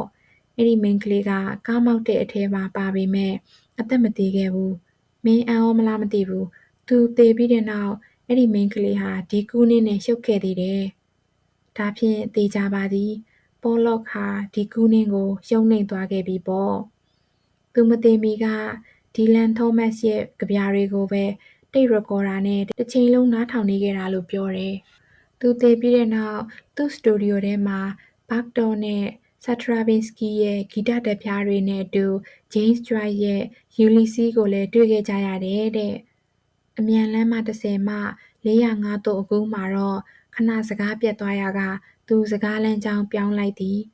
ဒါနဲ့လင်းကမင်းကိုညစာတစ်ခါလောက်ကြွေးချင်သေးတယ်လို့ကိုကိုပြောတယ်။သူမင်းကိုပြောလား။ဟုတ်ကဲ့ပြောတယ်။နေအောင်ဒီထက်ပိုပြီးကျမတက်ကြွစွာစကားပြန်ဖို့လိုသလားမသိ။ကျမသူ့ဘက်သို့တဲ့လှည့်ကြည့်ပြီးပြုံးရည်လိုက်သည်။ကျမမှာကားမရှိတော့ရှင်မဲကျမကိုအခုလိုဝင်ကြိုရအောင်ပါနော်။ကျမနဲ့တငယ်ချင်းဖြစ်ရတာရှင်တော့အကြီးအကျယ်ဒုက္ခပဲသိလား။သူကပေါ်ပါစွာပြုံး၍ခေါင်းရမ်းသည်။အိုးဒါအကြီးအကျယ်ဒုက္ခမဟုတ်ပါဘူး။မင်းကိုလာကြိုပြီးပြန်ပို့ပေးရတာကိုစိတ်ချမ်းသာပါတယ်ရတနာ။လင်းတို့သားအမိနဲ့နောက်တစ်ခါတွေ့ဖို့မင်းစိတ်ပါရဲ့လား။ဒီညဖို့ပထမဦးဆုံးအကြိမ်သူ့ထံမှရလိုက်သောဓာတ်ရိုက်မေးခွန်းတစ်ခုဖြစ်သည်။ကျမလှိမ့်မြန်စွာဖြေလိုက်ရ၏။အိုးစိတ်ပါတာပေါ့။ဆန္ဒနဲ့ကျမနဲ့အယုတ်ကားချက်ဆက်တန်းကစားကျင်သေးတာကိုနေတန်ရဲ့သူခက်ဟာဟာရဲ့သည်။တိတ်ညံကောင်းတဲ့ကလေးမလေးကျမသူ့ကိုတိတ်ချစ်တာပဲ။သူကျမပဲတဲ့လှည့်ကြည့်စဉ်သူ့မျက်ဝန်းများလက်ခနဲ့တောက်ပသွားသည်ကို dashboard မှမီးရောင်ဖြင့်မြင်လိုက်ရသည်။ကိုလည်းချစ်တာပဲ။ဘသူမချစ်ပဲနေမလဲ။ဟုတ်တာပေါ့နော်။အဲ့ဒီဘက်မှာကျိုးကတစ်ချောင်းနဲ့မဟုတ်ဘဲကိုနှစ်ချောင်းဖြစ်နေသေးရဲ့။နောက်ပြီးဘယ်တော့တည်းကညှိတွယ်ခဲ့တဲ့တန်ရောစင်တွေလဲကွယ်။လင်းကအရင်ကကိုနဲ့ဌာနတစ်ခုတည်းအလုပ်လုပ်ခဲ့တာအခုတော့စပိန်ဘာသာသင်တဲ့ဆီယာမအလုပ်ဝင်လုပ်နေတယ်ဒီအလုပ်လဲပင်ပန်းတာပဲခလေးအတွက်ရောအလုပ်အတွက်ရောအိမ်အတွက်ရောသူ့မှာနားကျင်မရှိဘူးတတ်နိုင်သမျှတော့ကိုသူ့ကိုအမြဲကူညီပေးပါတယ်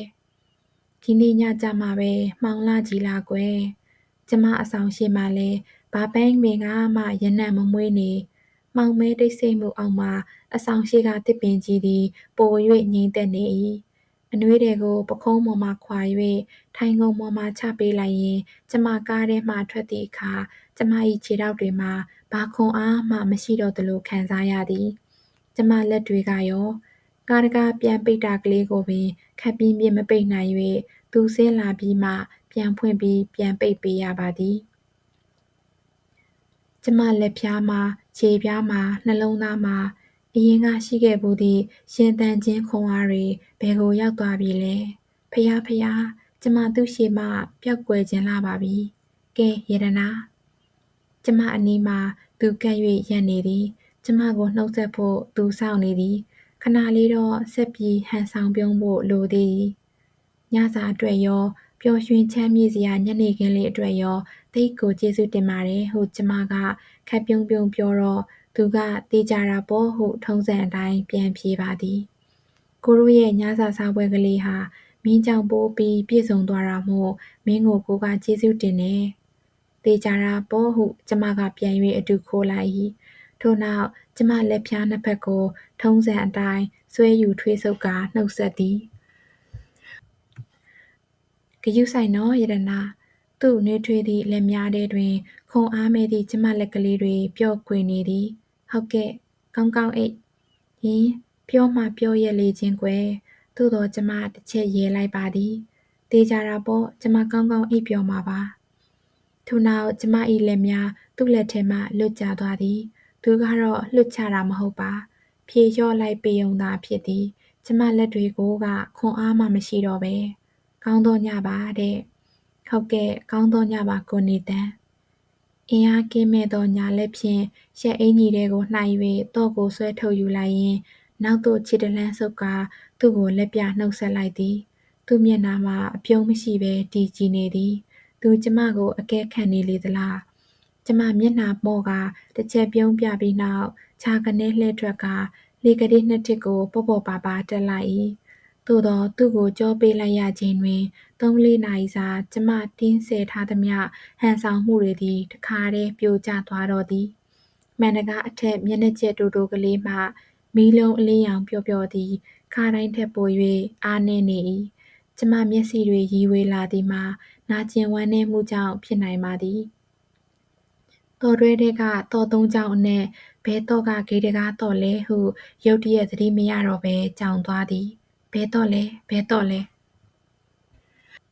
ပူပူထူထူဖြင့်တော့သုံးကြောင်လုံးစူးစားကြည့်လျက်တစ်ခုမှဖွင့်လို့မရတော့ပေလက်တွေကကရုံကရင်နှင့်ခွေညွတ်နေကြသည်ဒုက္ခပါပဲဘဲတော့လဲမြန်မြန်ပွင့်มาတော့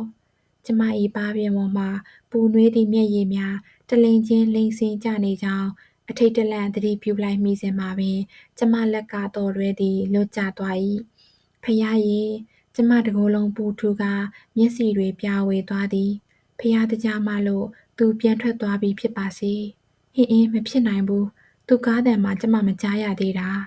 ကျမသည်တော့ကိုကောက်ဖို့ဒူးထောက်ထိုင်ချခဲ့တာလားအလိုအလျောက်ဒူးတွေညှစ်ကြခွေရော့သွားခဲ့တာလားမသိနိုင်ပဲမှန်တကားရှိမှဒူးထောက်လျက်သားကျသွား၏တော်တွဲကလေးကိုတုံရင်သောလက်ကလှမ်းကင်တော့မိဆဲဆဲမှာအဲ့ဒီတော်တွဲကိုလက်တစ်ဖက်ကလှည့်မြန်စွာကောက်ပြီးသားဖြစ်သွားသဖြင့်ကျမလက်ကသူ့လက်နှင့်ထိသွားပါသည်အံဩတကြီးတုန်လှုပ်သွားသဖြင့်ရုတ်တရက်မော့ကြည့်လိုက်မိသည့်အခါကျမကိုငေးဆိုင်ငုံကြည့်နေသောသူ့ကိုမြင်လိုက်ရသည်ယတနာအိုးကျမပြုံးကနေခေါင်းပြန်ငုံချလိုက်ပေမဲ့နောက်ကျသွားခဲ့ပြီဟုကျမသိနေပါသည်သူကျမကိုမြင်သွားပြီးကျမရဲ့ဟန်ဆောင်မှုတွေကွာကျကုန်ခဲ့ပြီးအခုတော့သူ့ရှေ့မှောက်မှာကျမလှလှပပကြီးအရှက်ကွဲသွားခဲ့ပြီပေါ့သူကျမ၏ပခုံးနှစ်ဖက်ကိုအသာပွေ၍ဆွဲထူလိုက်တာကိုခံစားရသည်ဟင်းကျမမထကျင်ဘူးသို့တော့သူဆွဲထူရတော့ပျော့ခွေစွာပင်ပါသွား၏ညွတ်ကျနေသောခြေအစုံကိုအားတင်း၍ရပ်နေရသောကြောင့်တဆက်ဆက်တုံရီနေသည်သူရင်ခွင်ကကျမနှင့်အလွန်နီးကပ်နေသည့်အခါထိုရင်ခွင်၏နှွေးထွေးမှုကကျမကိုပို၍ပင်ဝမ်းနည်းအားငယ်စေတော့သည်အဲ့ဒါကျမမမက်မောမောမိတွေ့ခြင်းခဲ့တဲ့ရင်ခွင်လေသူကကျမပါးပြင်မှမျက်ရည်တို့ကိုလက်မဖြင့်ခပ်ဖွားဖွားတုပ်ပေးသည်ဝမ်းနည်းပါတယ်ယတနာကိုမရည်ရွယ်ခဲ့ပါဘူးကိုတကယ်ဝမ်းနည်းပါတယ်မဟုတ်ပါဘူးဒါအရှင်းပြမဟုတ်ပါဘူးအာတင်ပြုံးပြရင်သူ့ကိုနှစ်သိမ့်လိုက်သောကျမ၏အတန်သည်တိမ်ဝင်သွား၏သူကရုတ်တရက်ကျမကိုသူ့ရင်ခွင်ထဲဆွဲယူပွေဖက်လိုက်လေသည်ထိုအခါကျမှပြုံးငနေရှက်ရွံ့ဝမ်းနည်းသွားမိကတစ်ချက်ရှိုက်လိုက်မိသွားသည်သို့သောသူ့ရင်ခွင်မှာမျက်နှာအက်သားခံနေလျက်နှင့်ပင်သူ့ကိုပြန်မဖွေးဖက်ပဲအန်ကျိတ်ကလက်နှစ်ဖက်ကိုဒီတိုင်းဘေးမှတွဲလောင်းချထားလိုက်မိသည်ဟောတာကျမအင်မတန်တန်းတာခဲ့တဲ့ရင်ခွင်မှာဒီရင်ခွင်ကိုကျမမပိုင်ဘူးကျမနဲ့လုံးဝမဆိုင်ဘူးကိုမင်းစီကိုဒီလောက်နီးနီးကပ်ကပ်တိုးလာခဲ့ဖို့မကောင်းဘူးအဲ့ဒါကိုအမှားပါရှိပါစေတော့ကွယ်သူ့လက်တစ်ဖက်ကကျမ၏ကြောကိုတင်းတင်းဖက်ထားခြင်းတွင်ခြားလက်တစ်ဖက်ကကျမ၏သပင်တိုကလေးကိုခပ်ဖွားဖွားတပ်ပေးနေသည်သူကျမကိုတနာသွားတာပေါ့နော်ကျမကိုတနာစရာကလေးလို့မြင်သွားပြီပေါ့ကျမမျက်နှာနှွေးကနေပူသွားသဖြင့်သူ့ရင်ခွင်မှာဖိကပ်ထားသောကျမမျက်နှာကိုရုံးဖယ်ရန်ကြိုးစားကြည့်မိသည်ကျမသွားတော့မယ်ပြောညံ့လာသောကျမအတန်တိုးတိုးကလေးမှာကျမကိုယ်တိုင်ကြားရယုံကလေးတိမ်ဝင်နေသည်သို့သောသူကြားခဲ့ပါသည်သူကကျမကိုအသာအရာပင်ပြန်လှုပ်ပေးလိုက်သည်ထို့နောက်ကျမ၏တော်တွဲကိုသူကပဲရွေးချယ်စမ်းသပ်၍ဖွင့်ပေးသည်တကားကိုကျမအတွက်အကျယ်ကြီးဆွဲဖွင့်ပေးထားသည်ကိုလိုက်ခဲ့ရမလားမင်းဖြစ်ရလားသူ့မျက်နှာကိုမော့မကြည့်ရဲပေမဲ့သူ့အတန်၌စိုးရိမ်ပူပန်မှုအငွေ့သက်တွေကိုကျမခံစားရနေသည်ဖြစ်ပါတယ်ကျမလက်ထဲသို့တော်တွဲကလေးရောက်လာသည်ကျမမှန်တကားတစ်ဖက်သို့ဝင်လိုက်ပါသည်ယတနာဒီတခါတော့နည်းနည်းဝေးသွားပြီမို့သူ့ဘက်ကိုမဝမရဲလှမ်းကြည့်လိုက်သည်သူတကားကိုဆွဲဖွင့်ထားစေကျမကိုစိတ်မချနိုင်သလိုလှမ်းအကဲခံနေစေကိုအိမ်ရောက်ရင်မင်းစီဖုံးဆက်လိုက်ရမလားဟင်းကျမအိတ်တော်မယ်သူခက်ဆဆကြည့်ရင်ထပ်မေးပြန်၏ကိုလိုက်ဖို့မလိုတာတေချာရဲ့လားကျမခေါင်းညှိပြလိုက်သည်ကျမတယောက်တည်းနေပါရစေโอเคသူကတကားကင်ထားသည့်လက်ကိုလွှတ်လိုက်ပြီးလက်နှစ်ဖက်မြောက်ပြသည်မှန်တကားသည်အတန်မြေလျက်ပြန်ပိတ်သွားသည်သူနောက်သို့ခြေတလန်းဆုပ်ရင်းလေကားထင်မှဆင်းလိုက်လေသည်ကျမရင်ထဲမှလည်းတကားတစ်ချက်နာကျင်စွာပိတ်သွားပြီ